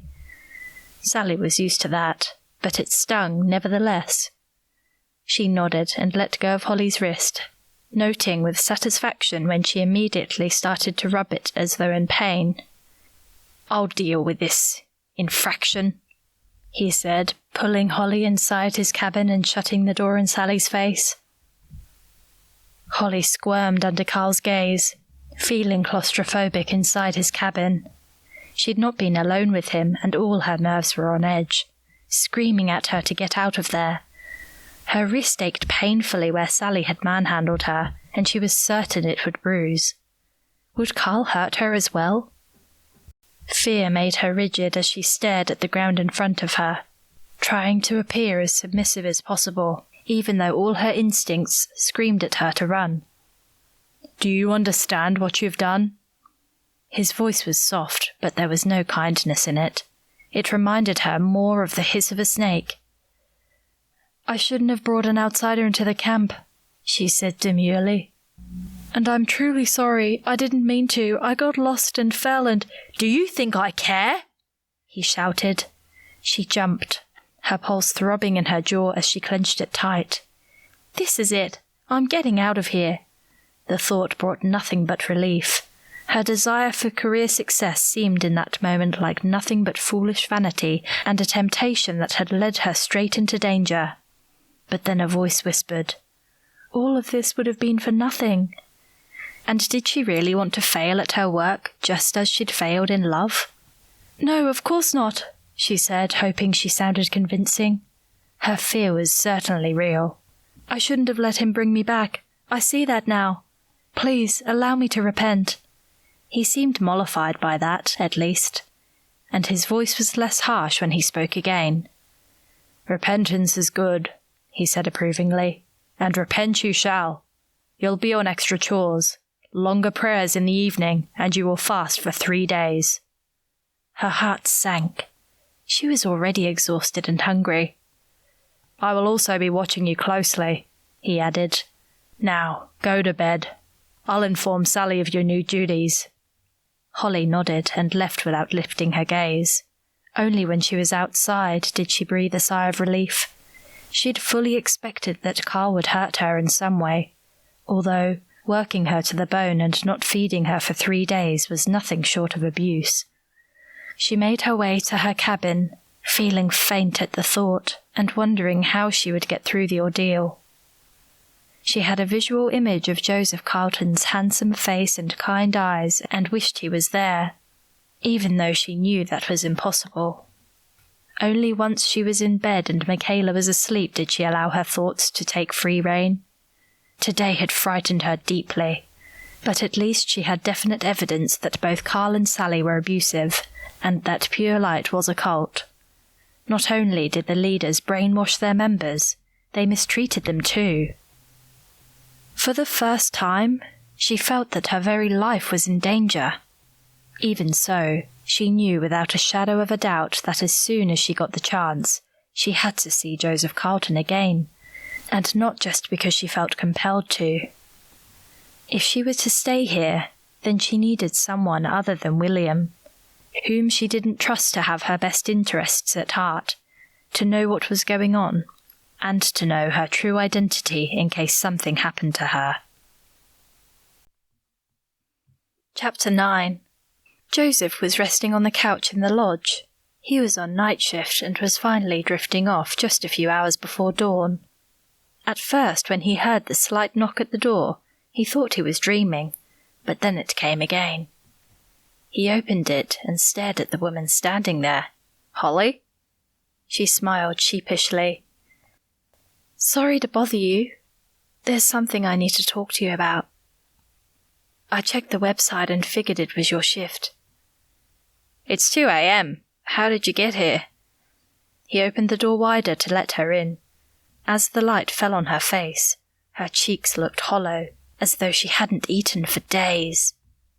"I remembered the way. It's a fairly straight run to here if you don't leave the path, isn't it?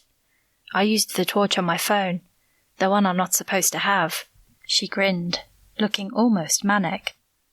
"Holly," he said softly, "are you okay? Are you in trouble of some kind?" She must be to turn up here like this. Yes, it was a fairly straightforward route from the compound to the lodge, but it was steep and at least a 30-minute trek, and she'd done it in the middle of the night? She nibbled her lip. "You could say that," she said quietly. Her hair fell over her face and she looked away, her arms folding around her body. "I shouldn't have come," she murmured. "Don't be silly. You're safe here. Come and sit down. Can I get you something to eat or drink?" The way her eyes lit up, he figured she must be starving. "Yes, please. Anything will do." "Beef sandwich and a hot chocolate?" She nodded and sat on the couch while he went to the kitchenette, trying to hide his alarm.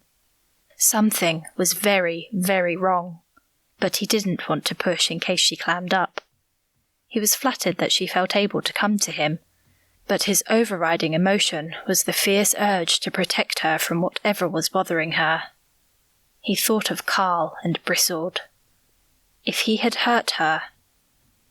Taking a deep breath to calm himself, he carried her sandwich and drink to her and then sat in the chair opposite. She gulped the sandwich down fast enough to give herself indigestion. "Don't they feed you up there?" he asked lightly, as though it was a joke. "We fast a lot," she said, not meeting his gaze. He waited for her to finish before he asked gently, "So, what's going on?" She took a deep breath as though to prepare herself, and then it all tumbled out as he listened in shock. "I'm not really a Pure Light member. I'm a reporter, investigating the group.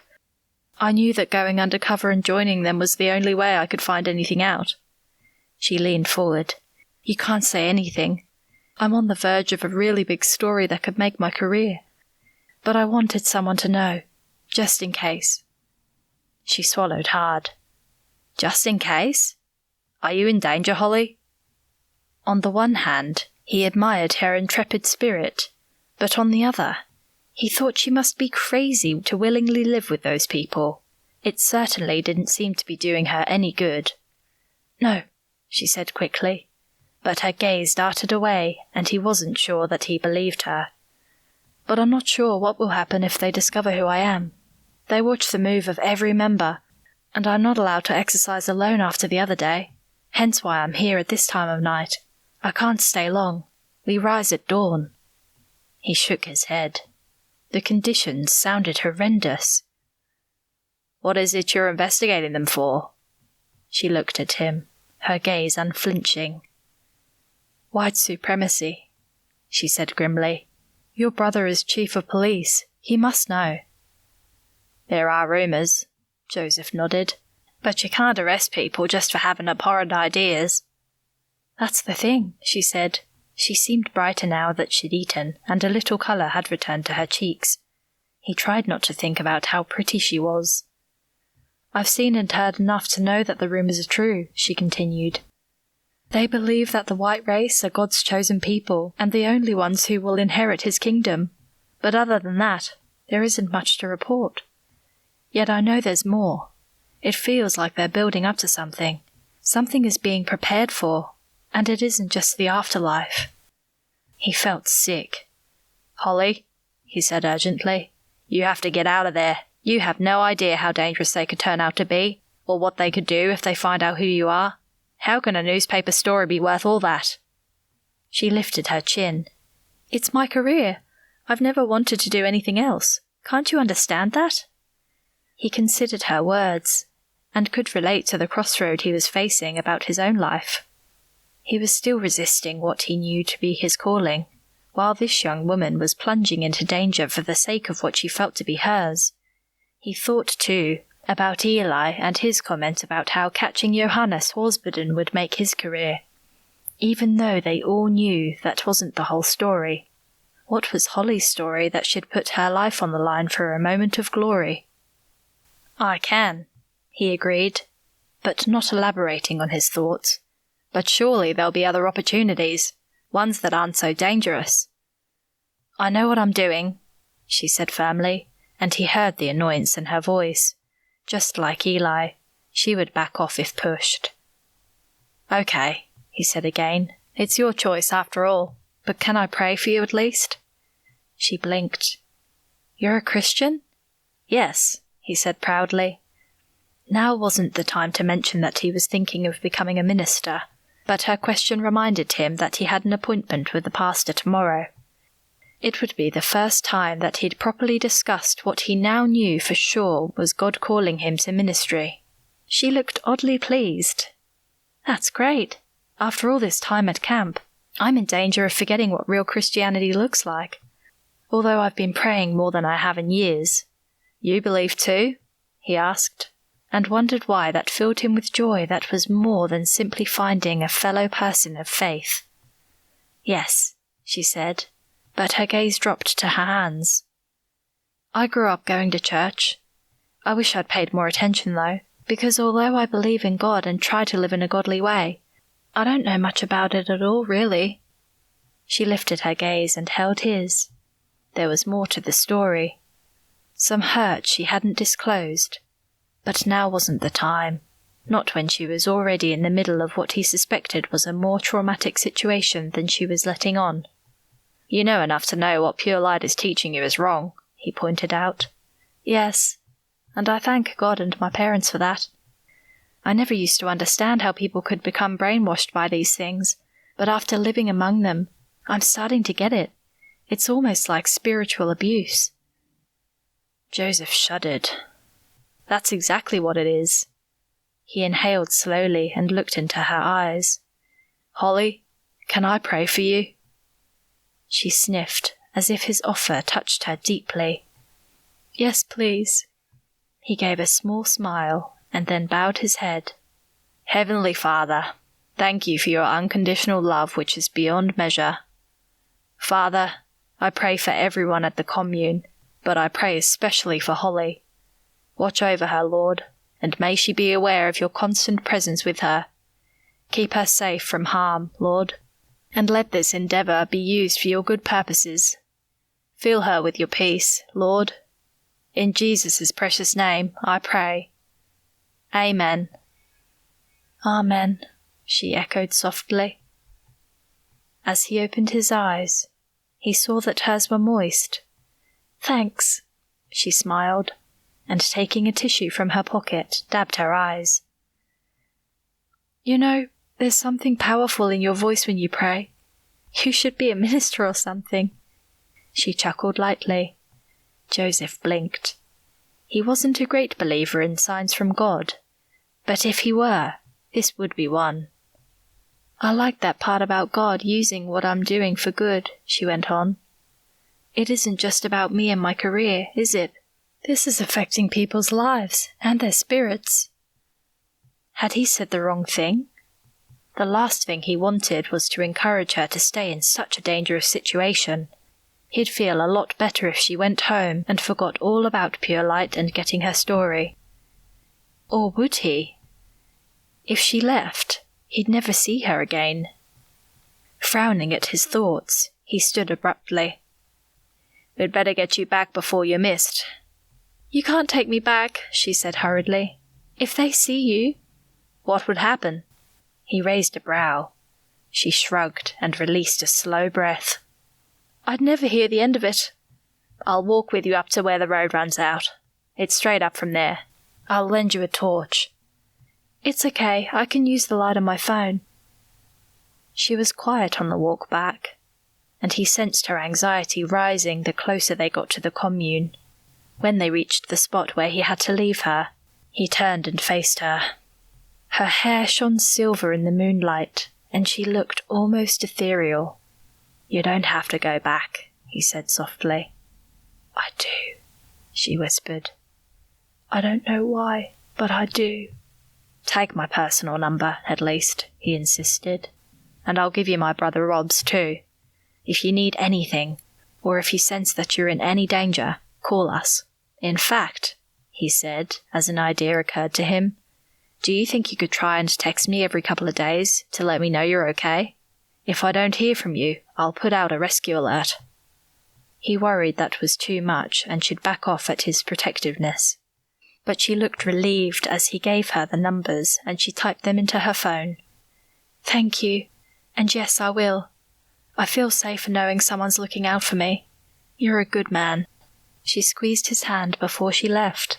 Rooted to the spot, he stared after her. Even as she vanished from his sight, his hands still tingling from her touch. Chapter 10. The next day, Pastor Peter waved Joseph into the sitting room and directed him to the couch. "Good to see you, Joseph.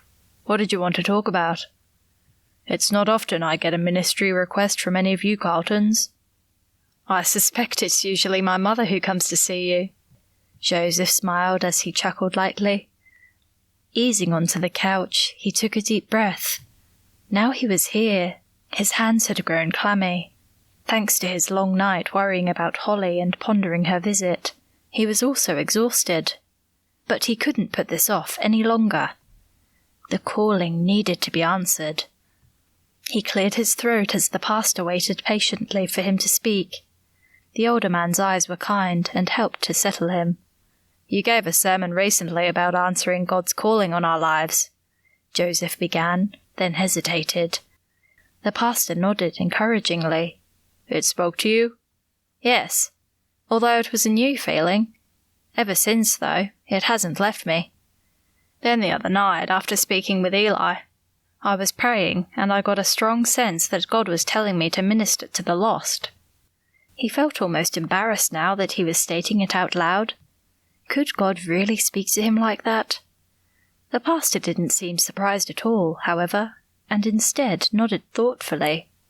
"For a long time," Joseph continued, twisting his hands in his lap, "I felt a call to ministry, but never this strongly. I've always tried to tell myself it couldn't be real, that it wasn't for me, but I can't ignore it anymore." "And the idea that you're being called in this way, how does that make you feel?" the pastor asked, studying Joseph intently. Joseph bit his lip. "Honestly, frightened and unworthy." To his surprise, the pastor looked pleased. "If you didn't feel that way, I'd be questioning if you were ready, or if you were truly discerning your call," he said, "like I mentioned in that sermon. Those whom God calls are never up to the job. We're called not on our own merits, but because God can work through us. Humility is vital." "I suppose I never thought of it like that." Joseph drew a deep breath and added hesitantly, "So, if it's real, what do I do?" "Well, I can't say I'm surprised. I've thought for a long time now that God may have had his hand on you in this way. I'd be more than happy to sponsor you to go to Bible college, if that's what you decide. But that's a few months away. For now, I'd suggest we meet regularly and pray together, so we can confirm that this is indeed what you're being called to." Joseph exhaled in relief. This had been easier than he'd expected. But straight after the relief followed doubt. "You don't think I've got it wrong? I mean ministry. I'm mountain rescue. My brother and father are, or were, police chiefs." "And that means you can't be in ministry?" The pastor raised a brow. Something else from his sermon came back to Joseph. Gideon had protested that he was the least in my father's house. Childhood anxieties flooded through him. He'd always felt like the weak one, the sensitive one, the one who always had something to prove next to his ultra-macho brothers and the heroic memory of their father. "You look deep in thought." The pastor leaned forward.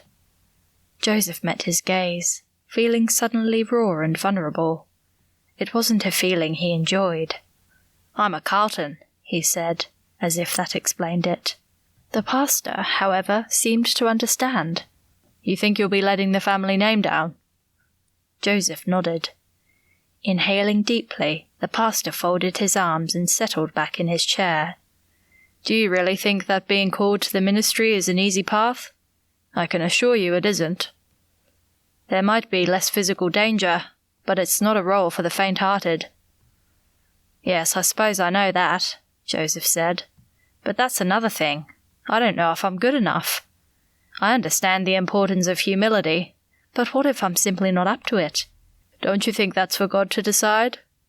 The pastor's words pierced him, cutting through his self-doubt and lack of self-esteem. Of course, it was true.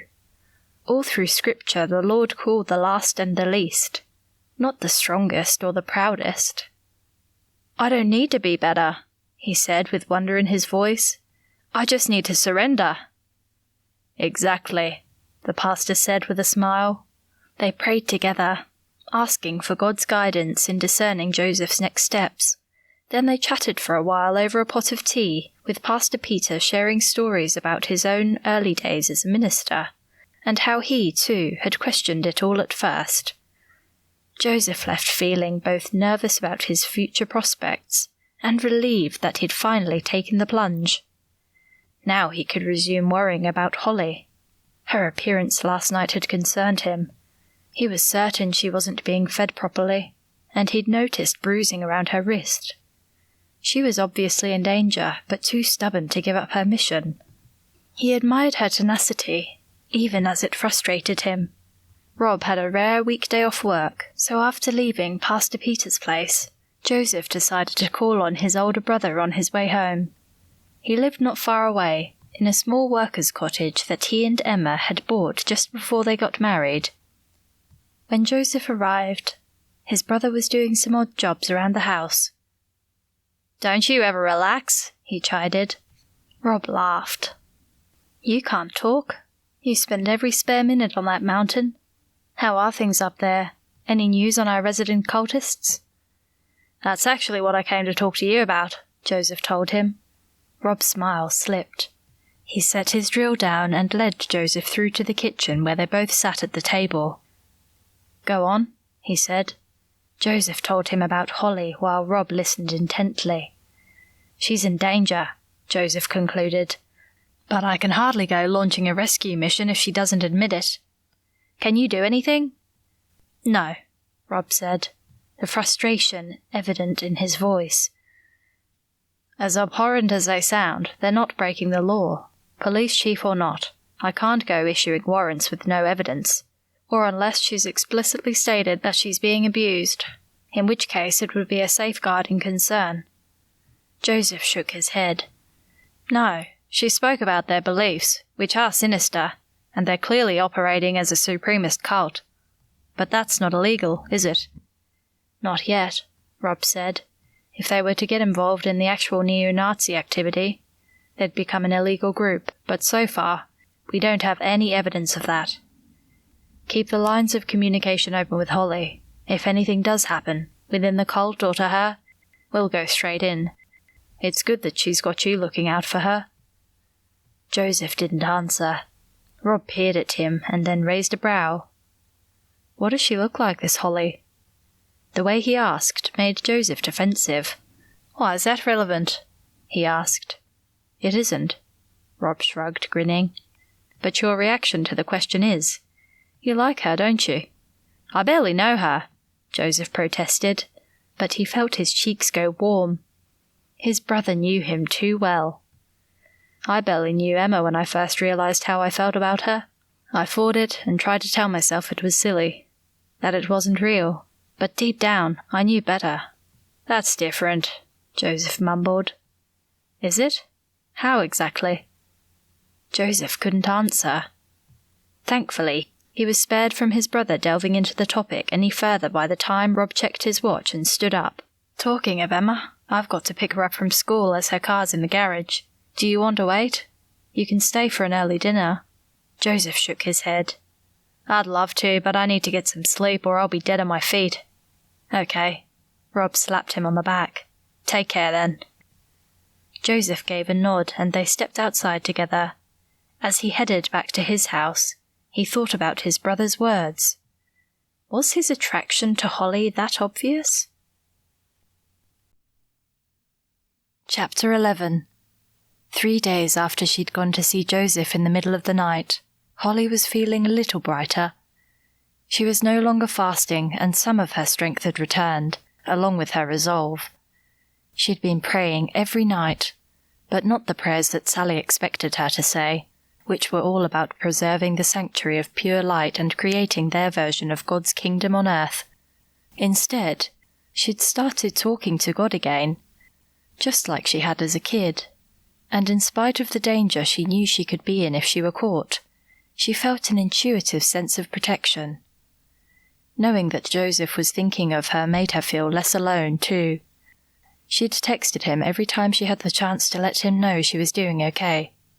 And every time she snuck into the toilet cubicle to turn her phone on, her heart fluttered when she saw a message from him.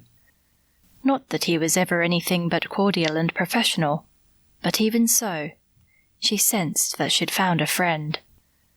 Occasionally she wondered if he could be more than that, had they met under different circumstances, but she pushed those thoughts away as quickly as they came. She was hardly in a position to meet anyone right now, and besides, she'd sworn off men after Chad, especially church-going ones. But Joseph was nothing like Chad. Although she barely knew him, something inside her sensed that he was trustworthy. There was no point thinking about it, though.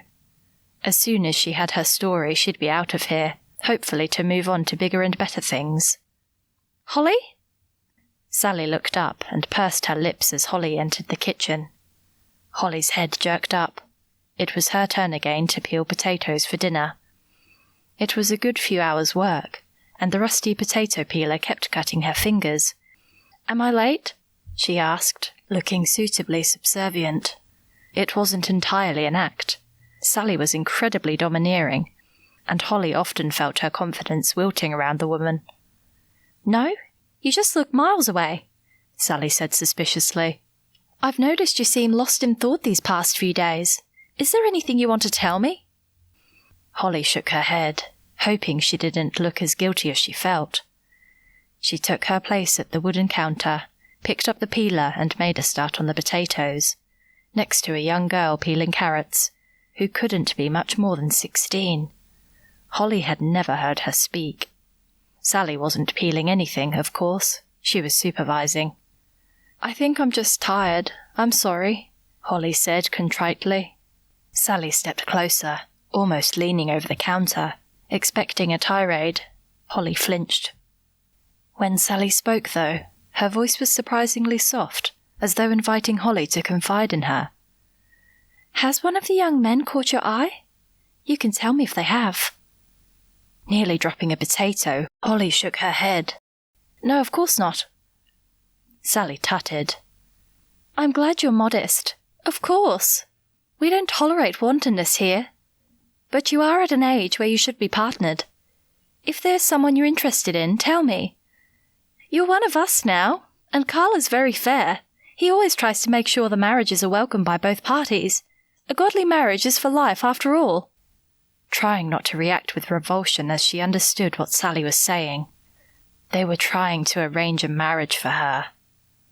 It made sense, given that Pure Light believed it was a woman's place in life to be a good wife and to produce many offspring to continue the chosen race, but she still felt shocked. She nodded, hoping the nausea she suddenly felt didn't show on her face. Hunching over the potatoes, she peeled faster to disguise the fact that her hands were shaking. Thankfully, Sally turned her attention to the girl next to her, snapping at her to hurry up with the carrots. It will be all hands on deck this weekend, Sally said to no one in particular, but her eyes had lit with excitement. We have a very special brother coming to visit us. Phase 2 of our mission begins. Holly forgot about the arranged marriage issues as her curiosity piqued. A special visitor. This sounded newsworthy. She wanted to ask who it was and why he was coming, but that would only rouse Sally's suspicion, so she kept quiet. 2 hours later, her hands were red, raw and chapped from all the peeling, and she made her way back to the cabin to freshen up before afternoon Bible study. Michaela was in the cabin, praying on her knees. Holly tiptoed quietly past her. The younger girl worried her. As time passed, the more attached she grew to her, but she was also witnessing the sweet young woman becoming more and more brainwashed. It was so hard to watch, knowing that when she left, Michaela would still be here in the clutches of her cousins. Carl had been taking a particular interest in Michaela recently, often having her in his cabin for private instruction. And until now, Holly had simply assumed it was because the two were related and he was grooming her to become a leader like Sally. After learning about the arranged marriages, however, she couldn't help wondering if Carl had other plans for her. Surely not, since they're cousins, she reminded herself, but somehow that didn't put her mind at rest. Finishing her prayers, Michaela rose to her feet. She, too, looked tired and thin, but unlike Holly, there was a feverish glint in her eyes. Holly shuddered. That glint reminded her of Sally's. "How are you, Holly? I was with Carl all morning, so I didn't get to have breakfast with you. Exciting things are about to happen." Holly's brow hiked. Did Michaela know more about the visitor than she did? Had Carl told her about him? "Yes," Holly said, trying to sound suitably enthusiastic. "Sally told us in the kitchen." "Oh, did she? I thought they'd wait for Carl to announce it to everyone," Michaela said innocently. She was so free of guile that it made Holly feel fiercely protective and want to get her away from her predatory cousins as fast as she could. But how? Although they were developing a bond from living in such close quarters, Holly felt sure that Michaela's bond with Carl and Sally was now a lot stronger than it had been from when the girl first arrived.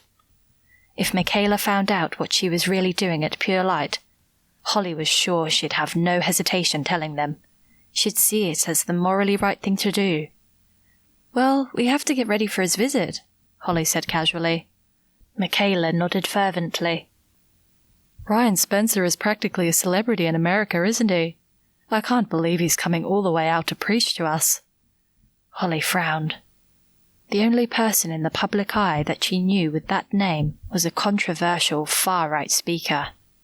He was certainly alleged to have neo-Nazi links, but he was also a prominent atheist, as many of them often were. Apparently it was Carl who personally ministered to him and baptized him into Pure Light, and he was a total non-believer, Michaela chatted on, confirming that Ryan Spencer was indeed the same person. Holly's head spun, and the threat of Carl and arranged marriages was forgotten again as her journalistic instincts came to the fore. She was on the verge of something big. She could sense it. That wasn't all she sensed. As Michaela left for Bible study, telling Holly to hurry up before she was late, Holly sat heavily on the bed and pressed a hand to her forehead, overwhelmed with the shocks of the morning. It wasn't just the story that was big. The danger level was ramping up. Part of her desperately wanted to take Joseph's advice and leave, and that part was becoming almost as strong as the hard-nosed, journalistic persona she'd spent so long trying to cultivate. But there were other reasons to stay. The world needed to know what was going on up here, and the more she'd been praying, the more she felt there was a purpose to her being here that went way beyond her own selfish ambition. Then, of course, there was Michaela. Holly didn't want to believe that the girl was now entirely under Carl's spell, but it wouldn't be long before she was. Retrieving her phone from inside her pillowcase, she turned it on. Her fingers flew over the keys as fast as her heart was beating at the thought of getting caught. She had to tell Joseph. More than that, she had to see him and discuss all this in person. She couldn't think straight here. "There have been developments," she texted. "Can you meet me at midnight? The place where you dropped me off before?" His answer came back almost immediately. "I'll be there." Her heart pounded with equal measures of fear and anticipation at seeing him again. She turned her phone off and hid it before hurrying from the cabin. She'd just make it in time for Bible study. It was nearing midnight, and the commune was deathly quiet. Lights out had been hours ago. Early nights and early mornings were part of the schedule. Sally, however, couldn't sleep. The impending visit by Brother Spencer required a lot of organization on her part, and the list of things she needed to oversee was running around on a loop in her mind, preventing her from getting any rest. Everything had to be perfect for this visit. She couldn't let Carl down. He didn't tolerate failure. At least Holly was back on track. Satisfaction lifted Sally's lips. The punishment seemed to have worked, reining in the rebellious spirit she'd sensed within her. It was definitely time to arrange a partnership for her. A husband would keep her in line. Sally would never marry. Endometriosis had resulted in an operation in her early 20s that had left her unable to conceive. It had been a huge blow, because there was no greater duty for a sister than to bring radically pure babies into the world. She knew that in some of the elders' eyes she was defective, but she made up for it with her unswerving and faithful devotion to their vision. And it had paid off. She was the only woman in Pure Light with anything resembling a leadership role, and Carl treated her like a cherished sister, which was all she wanted. She needed no one else. She turned restlessly on her hard bunk. Sleep was hopeless. Maybe a walk in the fresh air would help. Sitting up, she pulled a shawl over her pajamas. She wouldn't go far, since women were forbidden to walk around on their own after dark. but as the female leader, she could make an exception for herself, although she was also conscious of setting an example. Stepping out into the night felt almost rebellious, although no one else was around. The camp was silent, broken only by the occasional hoot of an owl. Stars twinkled overhead, so clear from this high on the mountain that she could almost reach out and touch them. A flash of light from over near the trees at the edge of the compound caught her eye.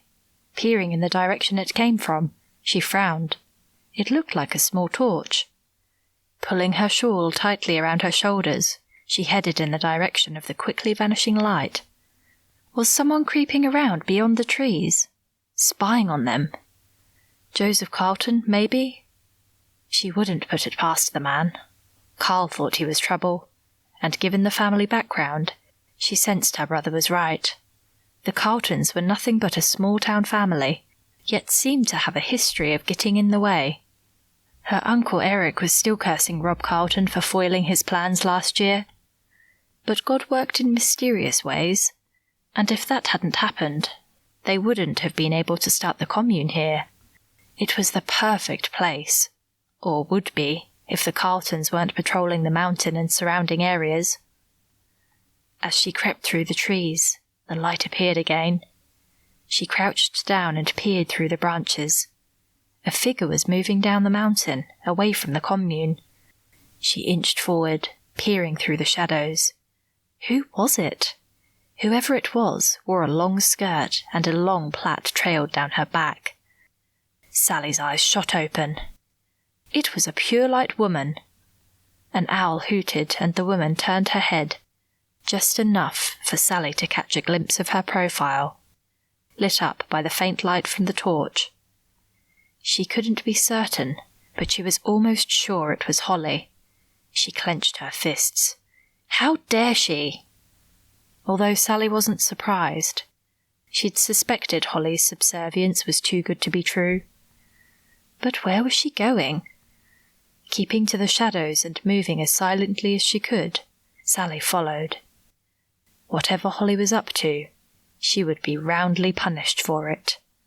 It was time she got what was coming to her. Chapter 12.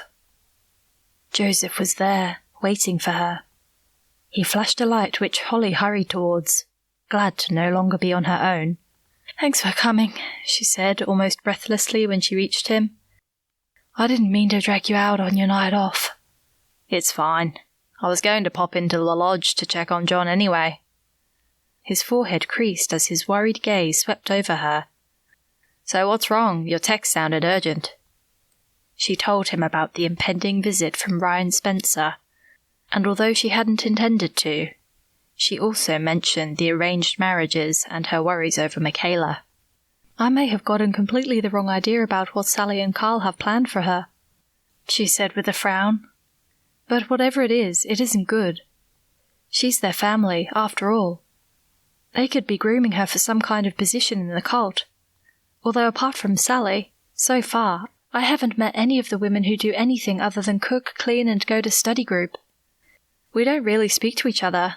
We call each other sister, but there's no real sisterhood." "But you feel close to Michaela," Joseph pointed out. "I wish I didn't." She sighed heavily. "It would make it so much easier. I almost feel I'm betraying her. She's such a sweet girl, and they have their claws right into her. It worries me what will happen to her after I leave. When she first arrived, I don't think she bought into it at all. Not the racial stuff, anyway. But now she hangs off every word Carl says." Joseph nodded grimly. "He's a typical charismatic leader. Rules through equal parts charm and fear." Holly shuddered. There was nothing about Carl that she found remotely charming. Subconsciously, she started rubbing at her wrist where Sally had twisted it, only realizing what she was doing when Joseph's gaze followed the movement. Concern filled his eyes. She wanted to tell him just how bad things had been, but she was sure that if she did, he'd feel duty-bound to report it. "I just thought I should tell you about Ryan Spencer's visit. Things seem to be ramping up, and I get the feeling that something huge is being planned, but I don't know what exactly. I'm not in the inner circle. You sound disappointed in yourself. She took a deep breath. Perhaps I am. This was supposed to be the big undercover mission, but instead I've gotten myself into this impossible situation. But I can't give up now. She wasn't sure who she was trying to convince, Joseph or herself. I can't tell you what to do, he said in a low voice, but it sounds as though you should get yourself out of there. It's no reflection on your skills as a journalist, Holly. This is dangerous stuff. His concern brought tears to her eyes. She swiped them away. I can handle it, she said in a defiant tone. He didn't reply, and she suddenly felt foolish. Why had she even messaged him to meet her? She could have simply texted him about Spencer's visit. The truth was, she was hungry for human company outside of the cult. Joseph had become a touchstone for her, a link with the outside world. Then, of course, there was her growing attraction to him, which she was in no state to process right now, but which she couldn't deny either. She lifted her gaze to his handsome face. If only they could have met under different circumstances. Feeling a rush of emotion, she stepped towards him, then flinched at his next words. I have to tell my brothers about this, Holly. It's important. Eli's been tracking this guy, Spencer. Him coming here could really be significant. You need to be out of there before there's any kind of showdown. With a jolt, she realized that Joseph might not be motivated by concern for her at all. He had a stake in this because of his police officer brothers and his position as steward of the mountain range. An insidious little voice whispered inside her head. He probably doesn't care about you at all. He's just like Chad. Suddenly, she couldn't think straight. All the hunger, fatigue, and fear of the last few weeks caught up with her at once. Maybe she'd been wrong, and she couldn't trust Joseph Carlton at all. Maybe she couldn't trust anyone.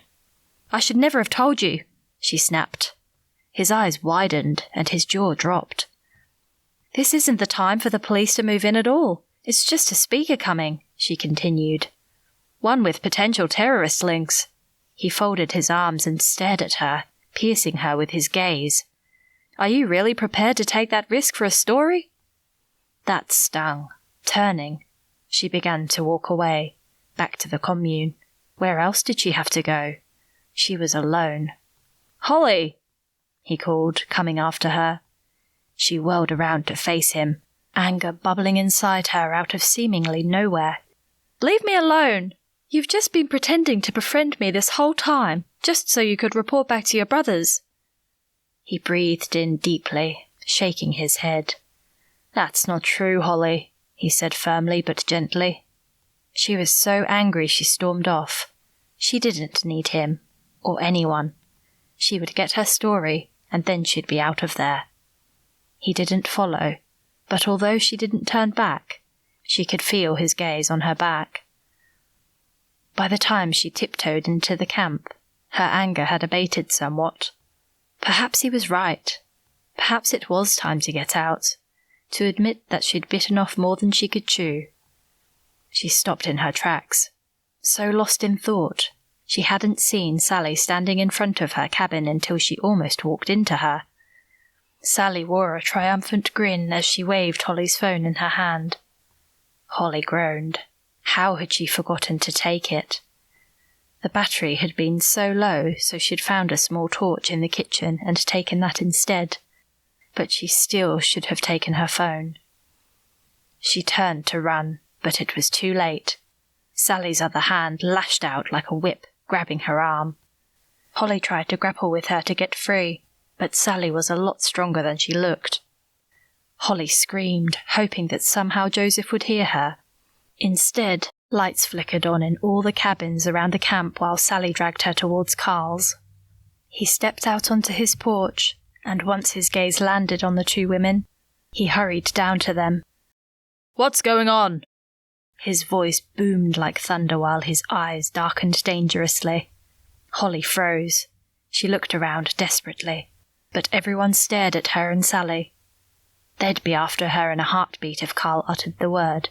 She was sure of it. There was nowhere to run. Sally handed Holly's phone to Carl. "Holly isn't who she says she is," she hissed. "She's a journalist, undercover, looking for a story. She's also been meeting up with Joseph Carlton. She's been spying on us." He took the phone, but his gaze was on Holly. "Is this true?" Holly couldn't speak. Her mouth was dry and her lips wouldn't move. There was no defending herself. How could she? It was true. Her gaze flickered towards her cabin. Michaela stood out front, staring at the spectacle. Did she already know about the phone? After all, Sally would have searched the cabin to find it, which meant that either Sally had seen her leave or Michaela had. She gazed at the younger girl, wishing she could read her thoughts. She screamed when Carl grabbed her and pulled her along towards the storage building. "Get off me!" She struggled with all her might, but if Sally was strong, Carl was 10 times more so, and she had no hope of fighting her way out of his grip. "Someone help me!" She screamed louder, but none of the onlookers moved. When they reached the solid timber structure, Sally unlocked the door before Carl thrust Holly inside so roughly that she fell onto the hard dirt ground. Clambering to her feet, she rushed for the door, but it was locked firmly. She threw herself against it. "Please, let me go," she sobbed, now truly terrified. Carl's voice came from outside, and she thought she could hear pleasure in her suffering. "You'll stay there until our work is done," he said loudly, no doubt as much for the benefit of the rest of the camp as for her. "You will not stand in the way of the Lord's mission, and for this you are condemned." His footsteps retreated, and she was left in the dark. Although screaming was pointless, she hurled herself against the door again and again, but the thick wood and the large metal bolt weren't going to give. Exhausted and petrified, she sunk in a heap on the ground, sobbing as terror overtook her. Her eyes slowly adjusted to the faint gloom from the moonlight coming through a barred skylight in the roof. She took in her surroundings. Boxes of supplies were stacked against each wall. At least she'd have food to eat. But as the writing on the side of the crates grew clearer, a fresh wave of terror filled her. They weren't boxes of food. They were explosives. Chapter 13. As the minutes, then hours ticked by, Holly huddled in the corner of the storage building, curled in a ball, shivering, trembling, and thinking she'd been left to die. No one was coming. As the night wore on, it grew even darker until the moon came out from behind the clouds and shone directly through the skylight, revealing a perfect circle of light in the middle of the earth floor. Without knowing why, she crawled towards it and sat under the moonlight, gazing at its serene beauty. "Lord, if you really are there, please help me." It was a desperate prayer. Her doubt born out of fear that she would be left there to die, and her parents would never know what happened to her. Silent tears slipped down her cheeks. She had no energy to wipe them away. Her gaze shifted to the boxes of explosives. She didn't want to think about what this could signify. There was a dusty shelf above the boxes, and for some reason she was drawn to it. Tucked into the corner of a shelf was a small book. For a single moment, the moonlight seemed to shine directly on it. It was a Bible. She reached for it and then sat cross-legged within the circle of light. The spine was cracked, and it fell open instantly in her lap. Her gaze dropped to the open page, and the words stared up at her, highlighted by the moonlight. Psalm 51. Slowly, haltingly, she read aloud. "Have mercy on me, O God, according to your unfailing love, according to your great compassion. Blot out my transgressions.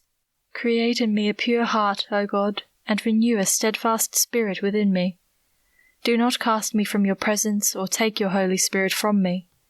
Restore to me the joy of your salvation and grant me a willing spirit to sustain me. The sacrifices of God are a broken spirit, a broken and contrite heart, O God, you will not despise." The words pierced right to her very soul, as though they'd been written directly for her. She saw, with a clarity that seemed to illuminate every dark corner of her psyche, just how she'd allowed the hurt Chad had caused to turn her away from God's presence, and instead chase fame and fortune in a bid to prove herself worthy. "Forgive my transgressions, Lord," she sobbed, echoing the words of the psalmist. She felt scrubbed raw and entirely unworthy of God's presence after the way she'd turned from him to pursue the lure of the world, to make a name for herself. She looked at the book again, and the true meaning of the words flooded over her like a balm to her sacred heart. Yes, she had transgressed, but the word told her that the Lord did not despise her, but instead, he loved her unfailingly and with great compassion. She didn't need to be worthy in the eyes of the world, or God himself, for all were sinners. She needed only to offer contrition and her broken heart to him, and she would be forgiven. She read the words of the psalm again, slowly, like a prayer, because that's what it was, punctuating them with her own heartfelt cries to the Saviour she had forgotten. "Have mercy on me, O God. Create in me a pure heart, and renew a steadfast spirit within me. I am yours. Forgive me for ever doubting that. Don't cast me from your presence, but restore me to the joy of your salvation. My broken heart is yours, Lord.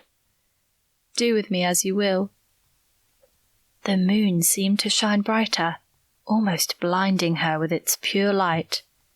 She became transfixed as the Spirit swept through her, drying the tears on her cheeks and filling her with a gentle joy that transcended the fear of her situation. A smile grew on her lips as her heart soared with gratitude. "Thank you, Lord," she whispered. The light around and above softened. She exhaled slowly as the bubbling joy subsided, leaving in its place a gentle sense of calm. She would be okay. Even if she did die here, everything would ultimately be okay. The door rattled, and a key turned in the lock before the bolts slid back. Her heart pounded as she stood and pushed as far back into a corner as she dared. The door opened, and her heart pulsed even harder. It had to be Carl or Sally coming to intimidate her again. But it was neither of them. It was Michaela.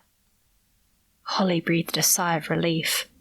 The girl stood there, her dark hair wild around her pale face, her eyes huge with fear, but also with determination. "Quickly," she whispered. "Everyone's asleep. I stole the key, but you have to go now. It will be dawn soon." Holly ran to her and pulled her into a tight embrace. "Thank you so much," she said as she let her go. She held her at arm's length and peered into her eyes. "But why?" Michaela shook her head, her face pinched with terror. Something had happened. "It was my plan to let you out if they didn't," she said. "Journalist or not, you don't deserve this." She drew a deep breath. "I've been having my own doubts these past few days, ever since they started telling me more. But I've had to act as though I went along with everything. If I'd known who you were, I would have told you." "It's not your fault," Holly reassured. "They've been brainwashing you for months. They've gotten to me too, made me question my own thoughts. But something else has happened. I can see it in your eyes." Michaela hesitated. Holly stepped aside so she could see the boxes behind her. "These are explosives," she said grimly. Michaela nodded without surprise. "I didn't know they were here," she whispered. "But last night I found out a bomb attack is being planned. The whole camp is clearing out after Ryan Spencer's talk, and the attack will go ahead. All the men are in on it." Holly's eyes widened. "Where are they going to take the bomb?" "A refugee shelter in the city, and a smaller attack in Eastbrooke." Holly's hand flew to her mouth. Joseph. She had to warn him. "Please come with me, Michaela. You need to get out of here too." When Michaela hesitated, Holly grabbed her hands and pleaded with her. "Carl and Sally will know that someone let me out, and if you seem reluctant about their plans, it won't be hard for them to work out it was you. You're in danger, Michaela." Her pretty face paled, but she still shook her head. "They're my family." "I know," Holly said softly, "but do you trust them?" Michaela blinked back tears. "Finally," she replied haltingly, "I have never really known them. I have no idea what they're truly capable of." "Then please come with me," Holly begged. Michaela sniffed and nodded slowly. "Okay." Her voice was timid, as if she was still torn. Holly could understand that. It had to be hard, learning what your family members were capable of, but still not wanting to betray them. "Good girl," Holly said, smiling. She took Michaela's hand, and together they crept through the camp. Holly's heart thumped so hard inside her chest that she felt sure the sound of it would give them away. Chapter 14. On the cot at the lodge, Joseph tossed and turned as images of trekking up the mountain towards the commune disturbed his sleep. In his dreams, he'd been hiking for hours and not getting any closer. The moon, low and huge, emitted a sinister yellowish light that made the landscape look ghoulish. He stopped to pray, but to his horror, he couldn't remember any words. He sank to his knees in despair and sobbed. He was never going to get off the mountain.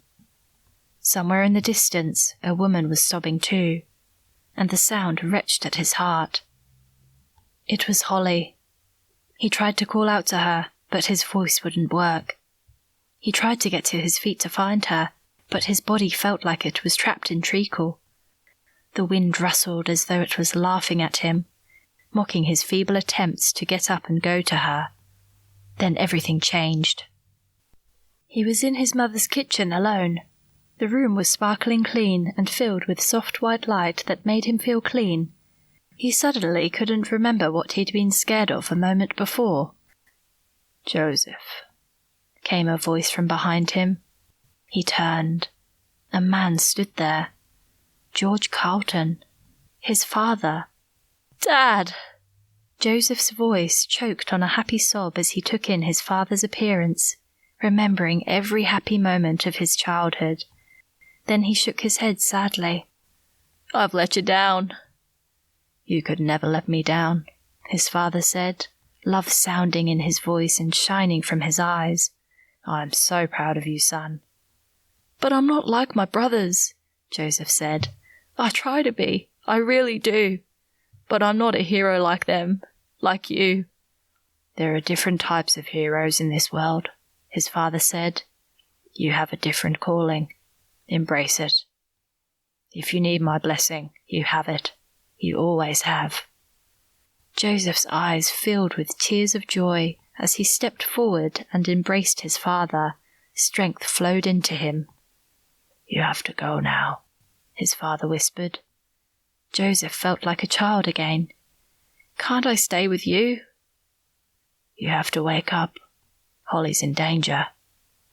Joseph sat bolt upright. Blinking, he looked around, puzzled.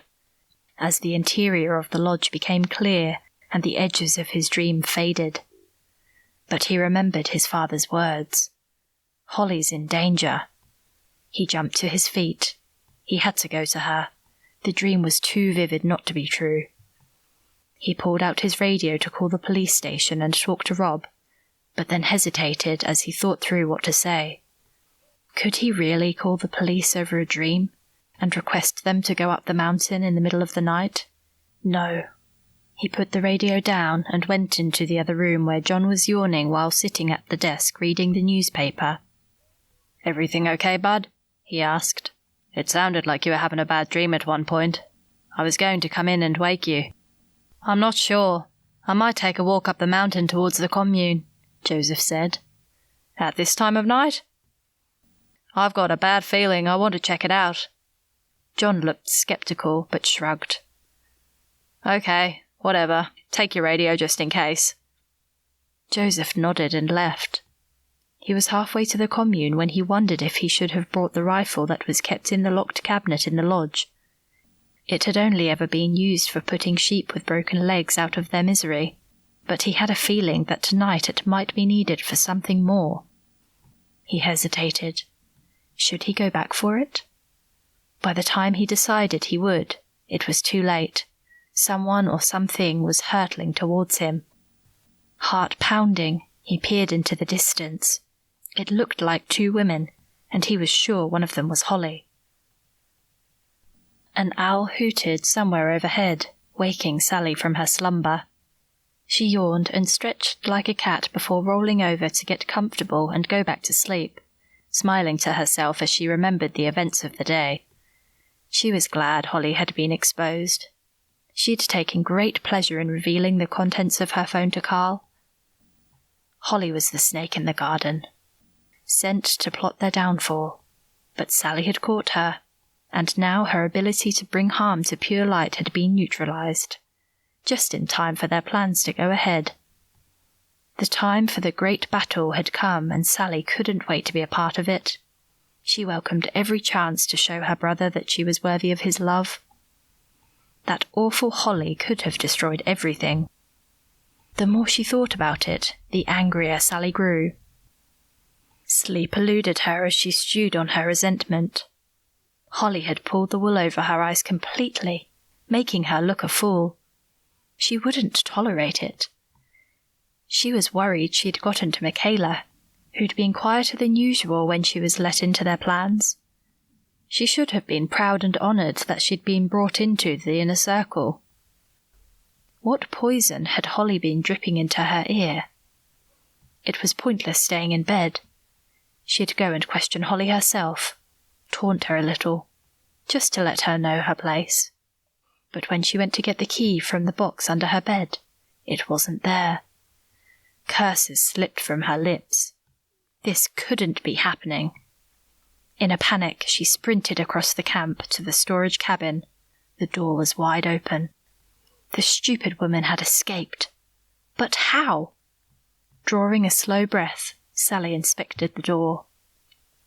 There were no signs of forced exit. Someone had taken the key and let her out. But who would do such a thing and show such insubordination? Michaela. It had to be Michaela. Sally's stomach twisted. Surely her meek little cousin wouldn't dare, especially after discovering Holly's true identity.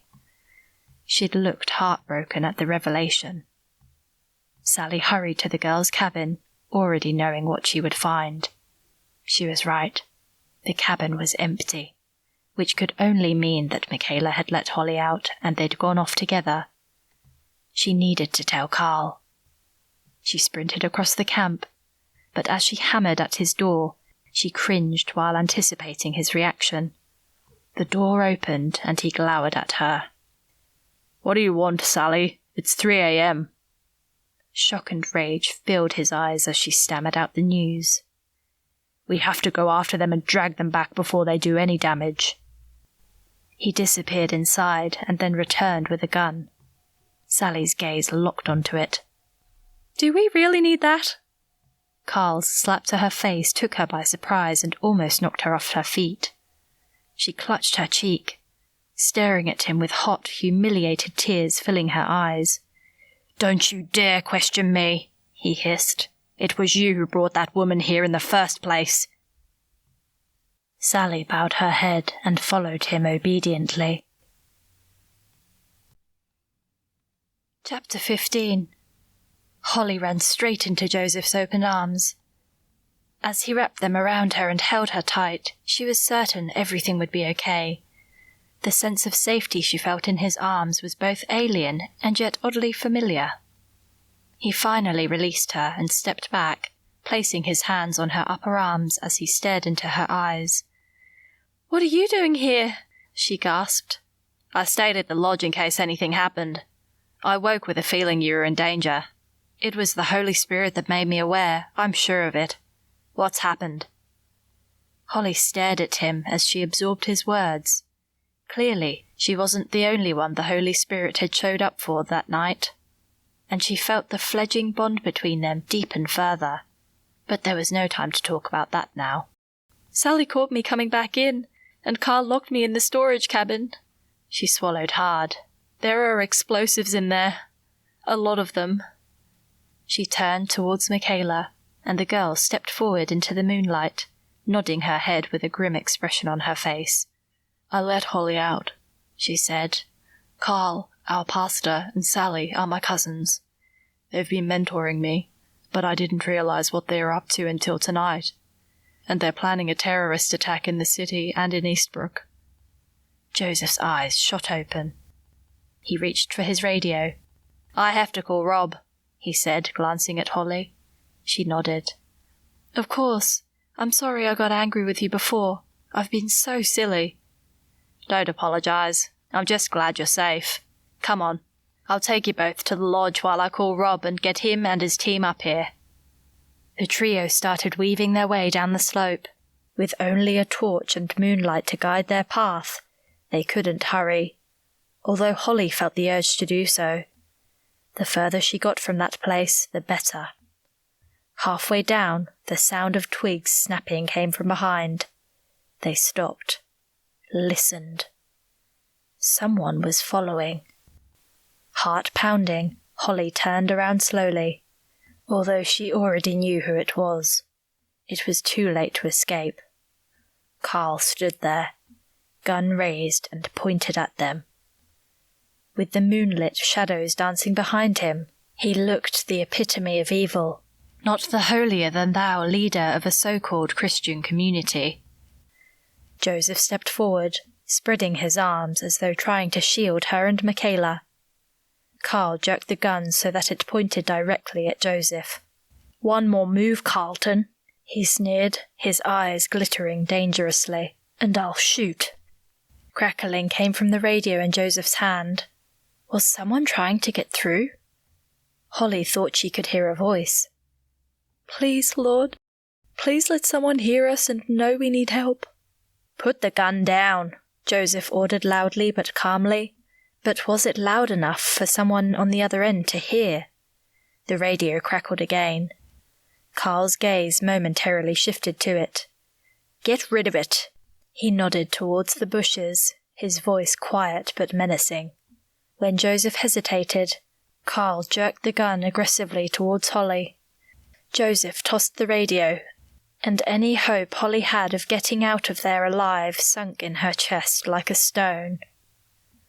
Carl was going to kill them, and up here on the mountain, who would ever know? Their bodies might not be found for days, or months, or years. Joseph raised his hands. When he spoke, his voice was even, but Holly was close enough to see the pulse throbbing in his neck. Let the girls go, he said. They're no use to you. You and I can sort things out between us, man to man. Holly shook her head, even as admiration for his bravery rushed through her. After everything she'd been through, she couldn't bear to lose Joseph now. Do you think I'm stupid, Carlton? Carl sneered. They'll go straight to the police. To your brother, no doubt. It must be so hard for you to know that you're powerless to protect your little friend. Not quite the hero now, are you? Holly sensed Joseph flinch, but he didn't outwardly react to Carl's words. Beside her, Michaela sobbed, the sound cutting pitifully through the otherwise silent mountain. Carl's gaze pivoted to her, although his gun was trained firmly on Holly. I'll deal with you later, he threatened. Michaela cringed, her entire posture seeming to collapse under his words. Then Carl turned his attention back to Holly, and the hatred in his eyes was so palpable, she gasped. As for you, he spat, there's only one way to deal with traitors. Don't touch her, Joseph ordered through gritted teeth, or I swear I'll hunt you down until the end of your days. Carl tipped his head back and laughed raucously. the sound reverberating around the mountain with pure evil that made Holly shudder from head to foot. She closed her eyes, grasping for a comforting phrase from the Bible to calm her panicked thoughts. But suddenly, comfort seemed far away as Carl's laughter continued to echo. "Oh, don't worry, Carlton," he continued to taunt. "You'll be with her. I hope you really love this mountain, because I'm going to make sure you're buried here forever." A long, ominous silence followed. Carl continued to point his gun steadily at Holly, sneering silently at Joseph as though challenging him to do something. But there was nothing he could do. There was no escape. Stepping towards them, Carl swung his gaze in a low arc, encompassing the trio. With a menacing leer, he motioned with his other hand towards the mountain. "Carlton, you're going to lead us back to the camp," he said in a tone that was almost conversational. "I don't think so," Joseph said through gritted teeth. Carl's leer widened. His expression in the eerie light made Holly think of a shark. "You don't really have a choice, do you? You'll go first, followed by Holly, with my gun in her back. Try anything and I'll kill her before you can blink." He glanced at his sister. "Walk behind with Michaela." His lip curled with contempt as he spoke his cousin's name, and Holly shuddered to think what punishment would be in store for the girl. Joseph glanced at Holly briefly before he began to walk, but his gaze remained firmly on Carl as he passed the man who is now showing his true colours. "You'll pay for this, Horsburden," he told him quietly. Carl flinched at the use of his real name, but just then a shot rang out and Holly screamed. "No, not Joseph!" Fear, stark and vivid, swept through her, but he was still standing, as was Carl. Carl swung his gun around as he looked in the direction of the gunshot.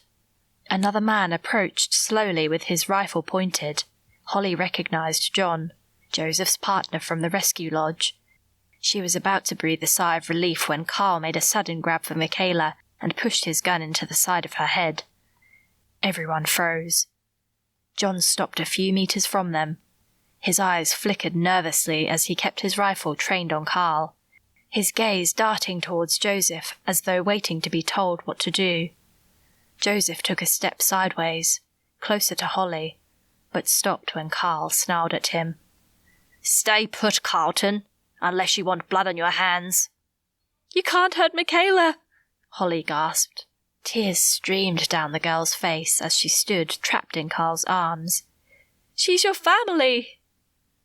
"The true Lord requires sacrifice," Carl said calmly. Michaela whimpered. Holly felt sick as she understood just how warped Carl's ideas really were.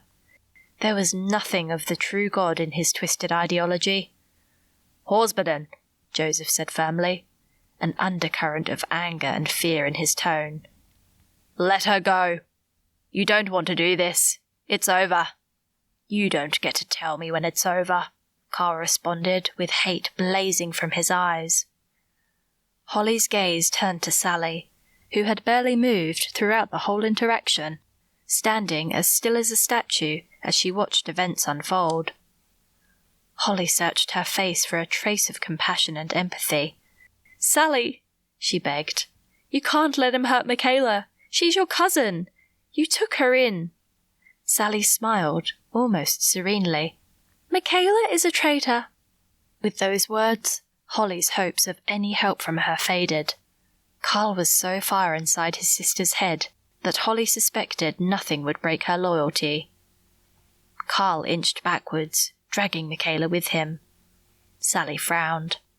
There was nothing any of them could do. "We'll meet again, Carlton," Carl hissed at Joseph. "I'll make sure of it.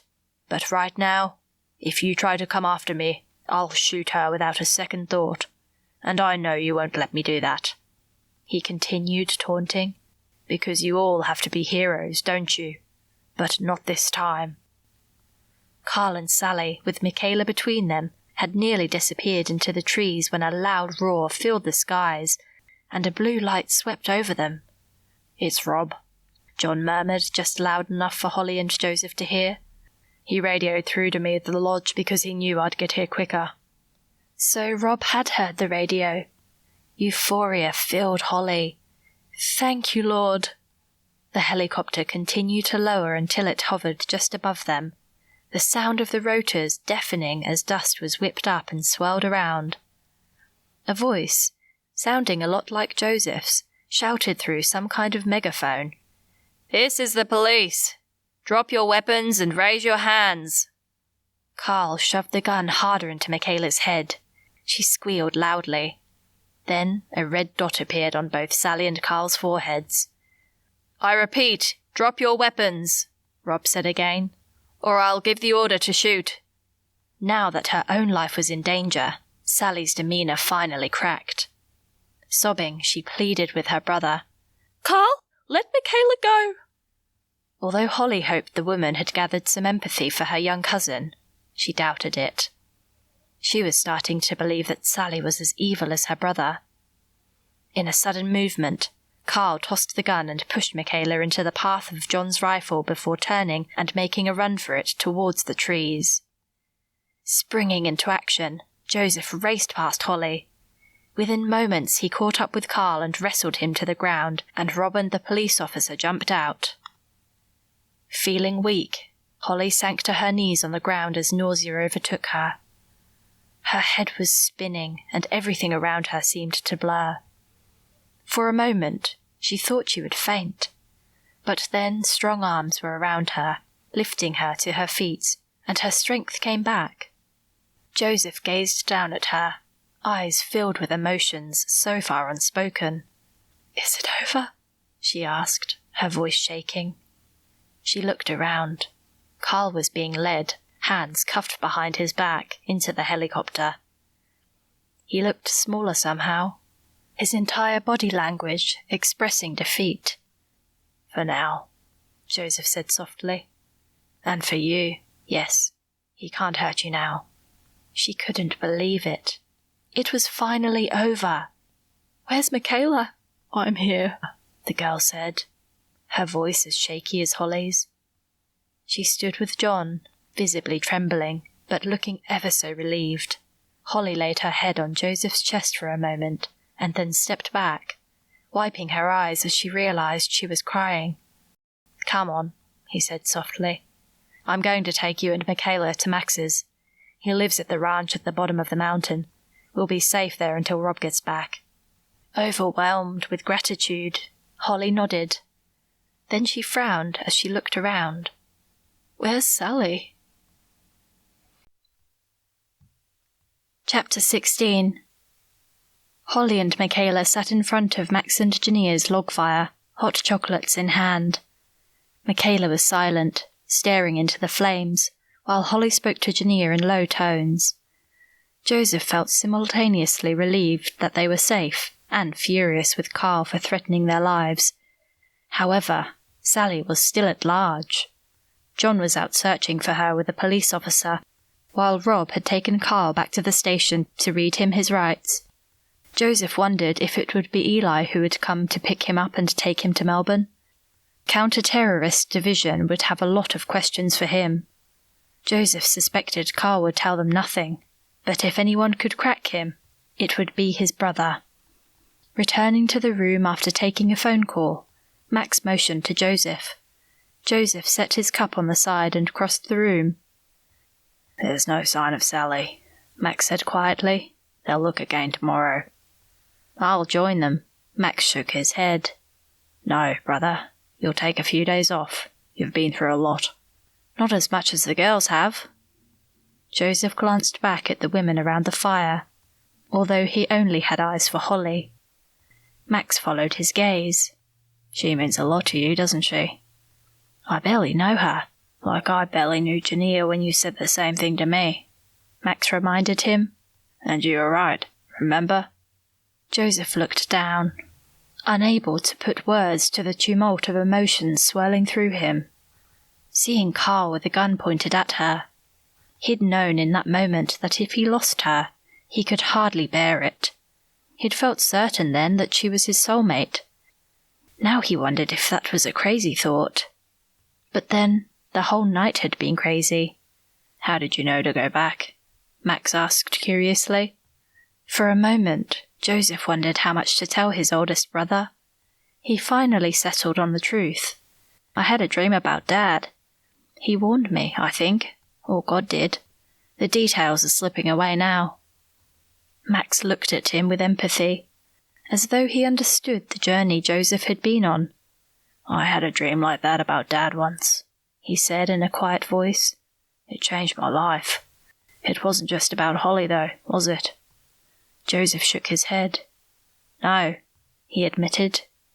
He swallowed hard and drew in a breath. I've been thinking about going to Bible college to be a minister. He held his breath, waiting for Max's reaction. Would his most rugged of brothers scoff or try to talk him out of it? He needn't have worried. Max smiled and looked genuinely delighted. Finally, he said. Huh? This wasn't the reaction he'd been expecting. Joseph, Max said patiently, we've all been waiting for years for you to figure this out. I had pegged you for ministry when we were teens. You were always the best listener, and the one for whom faith came so naturally. Mum will be over the moon. She's always longed for at least one of us to go into ministry. Joseph could hardly believe his ears. You're not disappointed? Disappointed? Why would I be? Max looked genuinely baffled.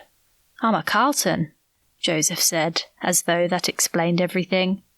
You know how people see us, rugged hero types, especially since we took down that gang and Rob made police chief. I'm expected to rescue people, and the occasional sheep, not souls. And you've done a great job at mountain rescue, Max said, but that doesn't mean you have to do it forever. I don't understand why you think we wouldn't be supportive. Joseph took a deep breath before blurting out his feelings. I suppose I've always felt like I have to live up to Dad. Max nodded. I think we've all felt like that. But all of you do, Joseph continued. Whereas I thought that if I entered the ministry, I'd be letting his legacy down somehow. I've always felt like... Like what? Max angled his head. Joseph sighed. This wasn't easy.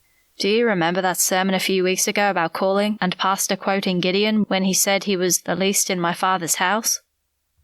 Joseph blinked, lowered his gaze. I guess that's how I feel sometimes. Little brother, get that ridiculous idea out of your head. You are the very best of us. Do you know, I used to feel jealous that I thought you were Dad's favourite. Joseph looked up, and despite himself, a grin grew on his face. Really? I always thought it was you or Eli. And Eli thinks it was Rob, Max chortled. Sibling rivalry, hey? The truth is, he loved us all equally, exactly as we are, as does Mum. Don't ever apologise for being who God has called you to be. His voice had grown serious. Joseph nodded and thanked God silently for the wisdom of older brothers. So, Max continued, now you've got that crazy notion out of your head. Are you going to do it? Bible college, I mean? Joseph nodded. Yes, Peter is going to sponsor me. Max clapped him on the back. I'm proud of you. Now, what are you going to do about Holly? Shush! Joseph hissed as Holly caught the sound of her name and looked up. Their gazes met, with the flames dancing across her face and hair, turning her eyes gold. She looked gorgeous. It was all he could do to keep his eyes off her. He pondered Max's words and wondered what the answer would turn out to be. What was he going to do about Holly? Chapter 17. As Holly made her way to the baptistry font, her face glowing, Joseph sat in the front pew beside his mum, his gaze fixed on this woman who had captivated his heart. This was a big day for Holly, and he was honoured to be witnessing it. Although her parents had her christened as a child, she'd made the decision to be baptised as an adult to not only be obedient to the word, but as a way of rededicating herself now that she had a renewed commitment to her faith. She'd told him about her encounter with the Holy Spirit that night she'd been locked in the cabin, and he'd been filled with awe at the way God worked in people's lives at times. The fact that her encounter must have happened at around the same time as his dream hadn't been lost on him either. He'd taken it as yet another sign to follow his calling to ministry. Sometimes he couldn't help wondering if it was another sort of sign as well, one that indicated a deeper bond between him and her. In the weeks that had passed since the incident on the mountain, she'd stayed in Eastbrooke with his mother while the media frenzy died down. Quickly growing bored with inactivity, she'd started helping out at the local paper. They were becoming firm friends, their shared trauma making them closer, but sooner or later she would return to Melbourne. After all, her career was there, and just as she had wanted, she was set for bigger things. She'd written her story for the Post, detailing her infiltration of Pure Light and the life-threatening events that had ensued. And just as she had dreamed, it had been a national hit. A major tabloid had run the story, and it had been featured in international news too. Offers of interviews and radio shows were pouring in thick and fast. She didn't seem as enthused about it as Joseph would have expected, given her earlier insistence on getting a good story at all costs. But no doubt her recent experiences had derailed her. He was sure that once she fully recovered from the shock and trauma, she'd return to her career and the city, even if she was content to lie low for the time being. It couldn't last forever, but he was holding off revealing how he really felt about her, telling himself that it was too soon and that she wouldn't want to be held back by a small-town pastor. After plucking up the courage to tell his brothers and receiving their unwavering support, he'd discovered that there were no longer any internal barriers to prevent him from studying for ministry. Pastor Peter had sponsored him, and just this week he'd received his acceptance into Melbourne Bible College. He would start in a few months, staying in the city for study every 2 weeks. He was excited, if not a little nervous, knowing that he was finally following the path God was placing in front of him. The only thing missing was someone to share it with. As the pastor immersed Holly in the water and lifted her back up, Joseph's heart swelled with pride and happiness for her. For a moment, she caught his gaze and a surge of electricity flowed through him. But it was more than simple attraction. What he felt for this woman was as spiritual as it was physical. But he couldn't tell her. She'd been through so much in this tiny mountain town that he was surprised she hadn't gotten out as fast as she possibly could. With all the new career opportunities that awaited her, it could only be a matter of time. And although he would be in Melbourne every 2 weeks, Bible college would give him no time for social calls. No, he had to accept that because of their changing circumstances. It wouldn't work. It was too complicated. Even if an inner voice kept telling him otherwise. Trying to distract himself from his train of thoughts, he glanced around the small church. It was more packed than usual, filled not with just regular churchgoers, but all the Eastbrooke residents that had been following Holly's story. Given that she might well have saved the town from being bombed, she'd become something of a local hero. As for Joseph, he was currently the Carlton brother in the spotlight for heroic deeds, and as the guy who had brought Carl Horsburden in. Even the counter-terrorism agents had been calling to thank him. He had all the heroic acclaim he had ever wanted, and wasn't surprised to find that, in fact, he didn't really want it. He had accepted that his path lay elsewhere, in the church. He smiled at the thought that one day he would be standing where Pastor Peter was right now, baptizing new members of the Lord's flock. After the service, they went back to his mother's place, where she had prepared a small luncheon buffet to celebrate Holly's baptism. Max and Janea were there with Polly, his niece, and Rob and Emma, but as usual, Eli was missing, although his little brother had promised to come and visit soon. Right now, he was intent on tracking down Ryan Spencer and Johannes Horsbuden. Michaela was also in Melbourne. She was in a safe house, going through a de-radicalization program while also helping the counter-terrorism department with their inquiries. She kept in touch with Holly as much as was safe, and she seemed to be doing well, although no doubt she was still reeling from the terrible betrayal by her family and of discovering their true intentions. Carl Horsbuden was awaiting trial, both for plans to commit terrorist acts and for assaulting and kidnapping Holly. There was no doubt he would get a long sentence, particularly as he had refused to give any information about either his father or the White League, denying any links even though now they were quite obvious. There was no sign of the older Horsbuden, and Ryan Spencer was still in America, peddling thinly disguised Nazism on national television. They didn't have anything on him that would stick, something that Eli was still furious about. Joseph was just eternally grateful that Holly was safe. Sally was still at large, and there had been no sightings of her. Joseph hoped that she would stay well away from her family from now on, and perhaps find repentance and rebuild her life. Then he remembered the woman's unwavering devotion to her brother and suspected not. Still, at least she was gone and couldn't hurt Holly any more. A surge of protectiveness washed over him as he once again recalled the details of that night on the mountain when Carl Horsbuden had trained his gun on her. For a few horrible moments, Joseph had thought he would certainly pull the trigger. He suspected that it had been in that moment that he had truly realized just how much he loved Holly.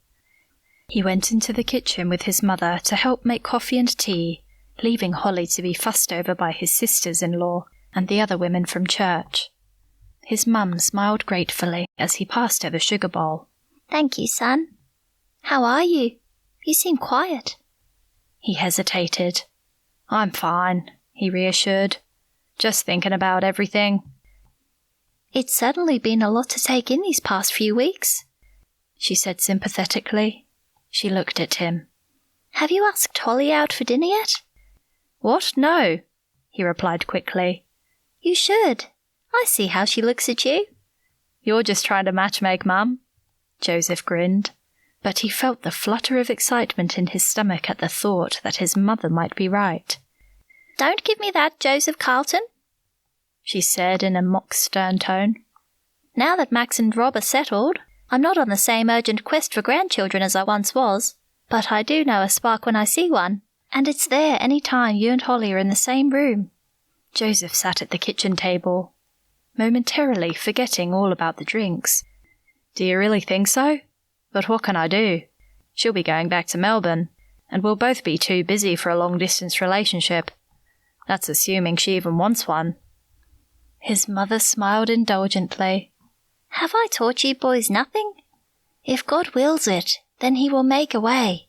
I have no doubt that you and Holly came together for a reason. You have to put this in God's hands, son, just as you have with your vocation." He sighed. His mother was right, as always. "Okay, you're right," he said, echoing his own thoughts. "But where do I start?" "By finishing that tea," she said. "And then, while you're giving Holly hers, ask her out for dinner. If you don't ask, my love, then you'll never know, will you?" He could hardly argue with that logic. A while later, after the other guests had left, the Carlton family and Holly were sitting on his mother's veranda, watching the evening sun and enjoying the gentle breeze coming down from the mountain. "We'd better get Polly back to bed," a very pregnant Jania announced. She and Max rose and said their goodbyes. Then Rob yawned loudly, and Emma pushed to her feet. "We'd better be going too," she said. "I'm just so busy," Rob grumbled. "I've had a ton of paperwork to file and reports to read in the aftermath of all this, and journalists keep ringing up for quotes, which I just don't have time for." Holly winced. "I'm sorry," she said quietly. "Because of my coverage, it's still front-page news." "Not at all," Rob said charitably. "It was a great story, and the general public needs to know about Pure Light. I just wish journalists weren't so pushy in getting their stories." Holly ducked her head guiltily. But Rob didn't seem to notice. Instead, he and Emma said their goodbyes. Then his mum started clearing up, bustling off behind the pair and leaving Joseph and Holly alone on the veranda. He knew his mother well enough to know that it was no mistake. He cleared his throat. "I've got something I want to ask you." His heart beat a crescendo. Why was it so hard to ask her out on a date? Because she might say no, and he couldn't bear it if she did. But there was no guarantee she would agree. "Go on," she said. He was sure hope flickered in her eyes, giving him hope. "The thing is," he started, "I've been wondering if you'd like to go for dinner." She nodded happily. "Oh, yes. I'd love to go out for dinner with you guys, though I don't know if a restaurant can beat your mum's cooking." He groaned inwardly. She'd misunderstood. "Not with all of us," he corrected, his pulse flickering wildly in his throat. "I mean with me, just me and you, like a date." Her eyes widened, and then she blinked rapidly. Joseph held his breath until a shy smile grew on her face, and she said, "I would absolutely love to go on a date with you." A few miles away, sitting on the side of the mountain overlooking Eastbrooke, Sally stared down at the town. She hated the place and the people in it. Heathens who weren't fit to lick her brother's boots. Her poor brother. In her mind, Carl had become the victim of persecution, jailed by the authorities in an attempt to suppress the truth. She had to do everything in her power to get him out. He would be counting on her. Failing that, she at least had to seek revenge. If she hated the people in the town below her in general, she hated the Carltons even more. But she hated Holly Davidson the most. Sally had a flight to catch in a few days' time. She would rejoin their father, Johannes, regroup, and see what was in store for her next.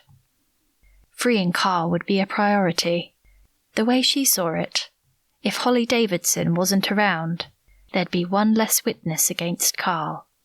There was Michaela, of course, but their father would deal with his wayward niece. Sally had been ordered to take no further action. Holly would be dealt with at the right time. But Sally wasn't happy with that. Carl needed her now, and she wanted her reckoning with the woman who had brought all their carefully made plans crashing down around their ears. Her father and brother would thank her afterwards, because right now, she knew they blamed her for introducing Holly to them in the first place. She was desperate to get back into her family's good books. Getting rid of Holly Davidson would achieve just that.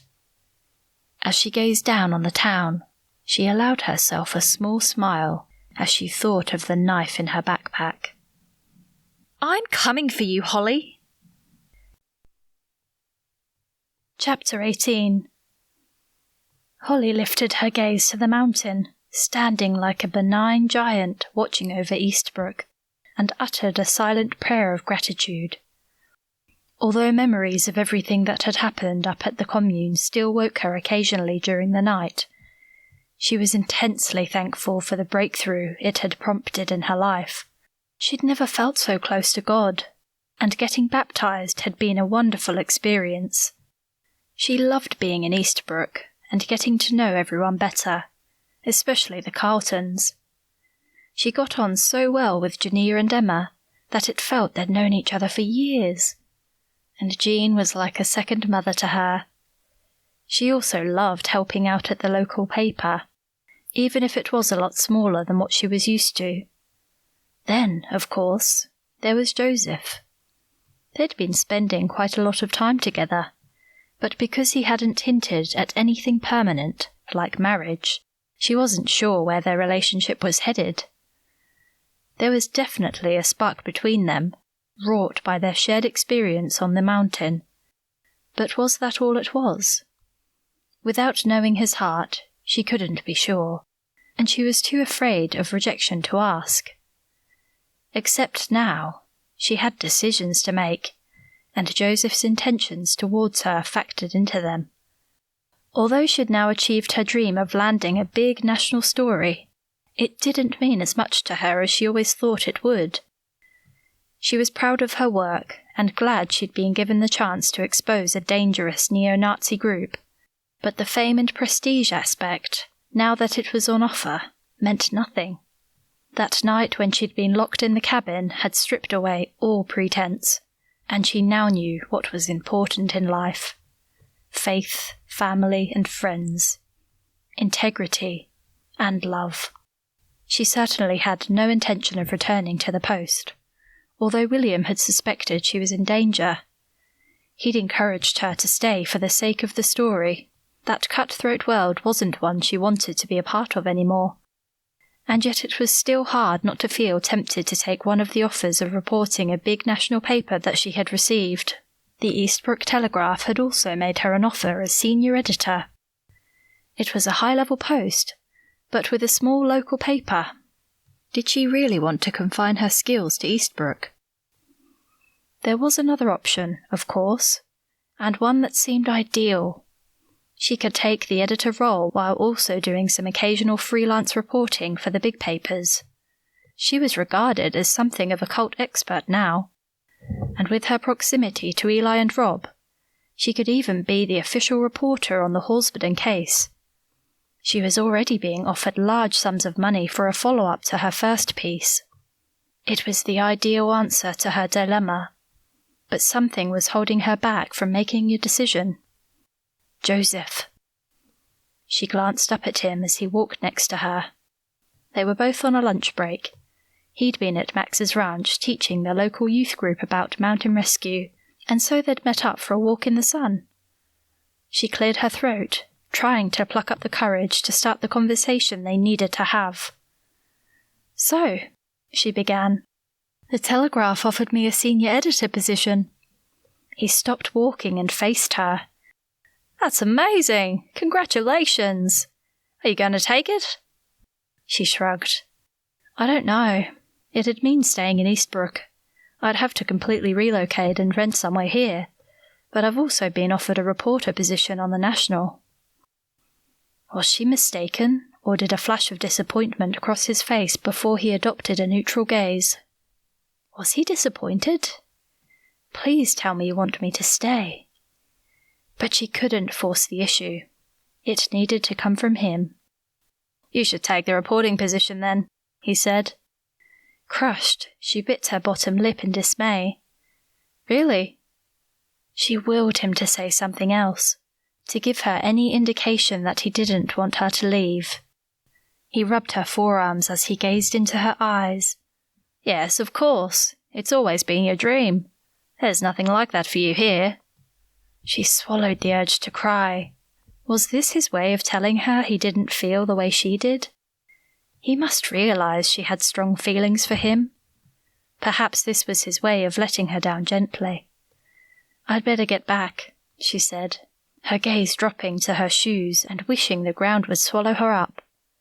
How could she have gotten this so wrong? Smiling, he mumbled a goodbye and set off back towards the ranch, while she turned and trudged along the track to the small office at the Telegraph, blinking away hot tears against the sting of rejection. So caught up in her feelings, she didn't hear the rush of footsteps behind her as she passed the creek until it was too late. She screamed as strong arms grabbed her and dragged her backwards. But then her scream died in her throat as the chill of steel pressed hard against her skin. Someone had a knife to her neck. Even before her captor spoke in a soft but menacing tone, she instinctively knew who had hold of her. Sally. Sure enough, the woman whispered in her ear, "Hello, Holly. We meet again." Holly swallowed as the knife pushed firmer against her throat.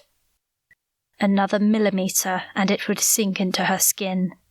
Her breaths grew faster and shallower as she tried to remain still. "Sally, please let me go. This isn't going to help. In fact, it will make everything worse." Sally laughed, but there was no humour in the sound. It was a howl of rage and despair. "How could it be worse? Because of you, my brother is gone." Holly couldn't help but feel a stab of sympathy for the woman. With Carl manipulating her since they were children, what chance had she ever had? "It doesn't have to be this way for you, Sally," she whispered, keeping as still as she could. "If you hand yourself in and tell the police how Carl has brainwashed you, they'll see that you're a victim. You could be free of him forever."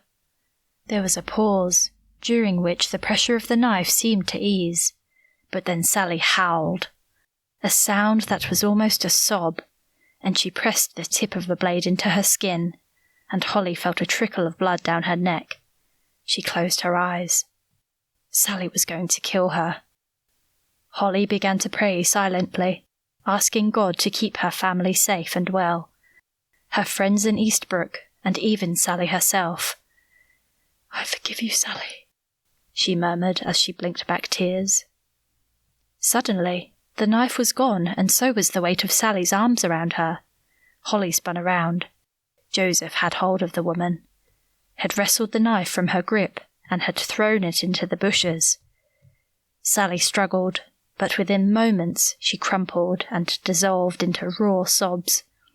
As Holly's gaze found Joseph's, she saw the heart-rending tenderness in his eyes she'd been longing for.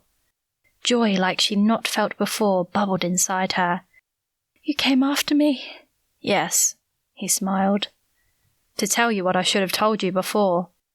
She held her breath, longing for him to kiss her, to hold her. But then he grinned. "Before we get into that, do you think you could phone Rob?" "Sure." She couldn't help but laugh. After Rob arrested Sally and took her into custody, Joseph and Holly sat in his kitchen, drinking tea.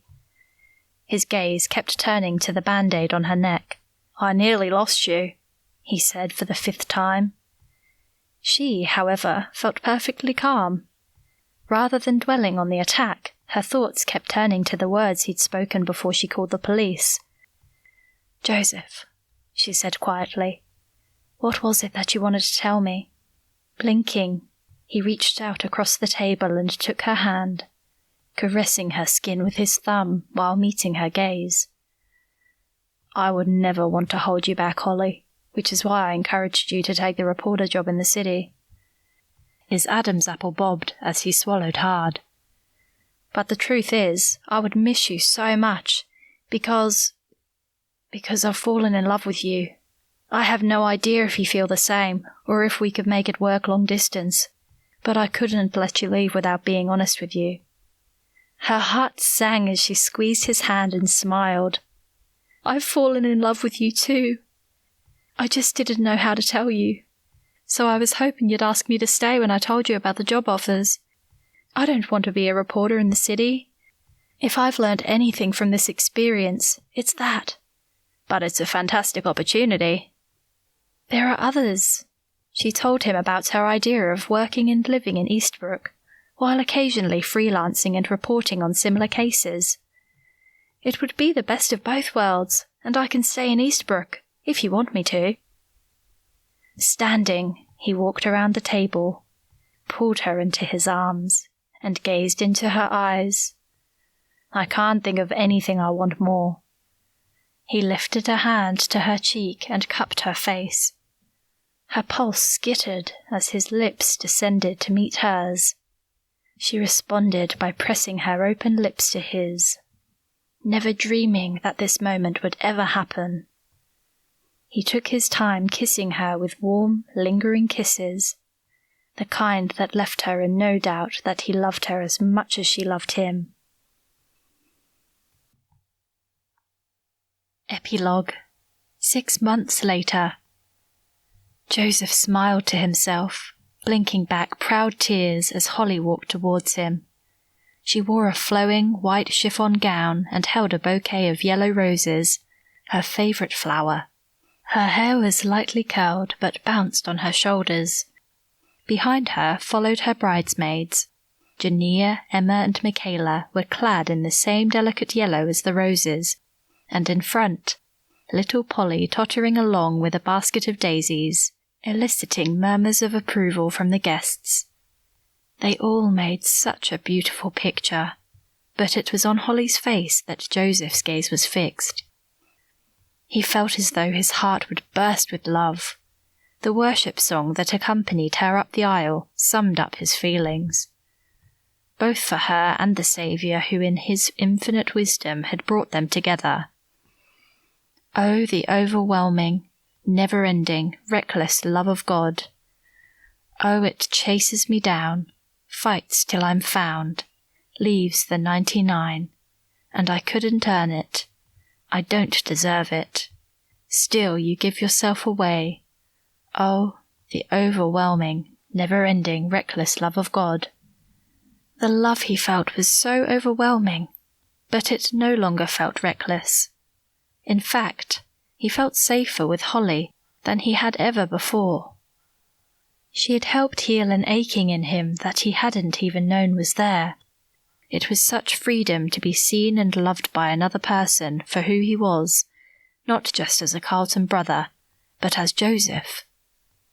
Of course, now he knew that his family had always loved him that way. He had just never allowed himself to receive it. Taking Holly's hand with his family watching, he felt complete and knew that his dad would be smiling down on them. As the song faded away and Pastor Peter went through their vows, Joseph was barely aware of the words as he lost himself in Holly's beautiful eyes. Holly, his wife. When Peter announced them husband and wife, Joseph leaned down and kissed her deeply, hardly able to believe how blessed he was. He couldn't wait to share his life with this woman and to have a family of his own. Their courtship had been swift as neither wanted to hold back on their feelings for each other. After everything that had happened on the mountain, they had both been certain that God had brought them together and their love was meant to be. He'd proposed just a few months into dating, and once his mother had gotten wind of their engagement, wedding arrangements hadn't taken long at all. Now, they walked down the aisle hand in hand under a shower of confetti. Holly squeezed his hand as she looked up at him. "I love you, Joseph," she murmured. "I love you too, Holly," he grinned as he brushed her lips with his. "Okay, you two," a heavily pregnant Emma laughed. "We've got photographs to take." Joseph, Max, Rob, and Eli all rolled their eyes as one. Not one of them liked photographs. As they lined up, however, Joseph ensured that he got just a few of him and his brothers, the Carltons, all so similar, and yet each was unique.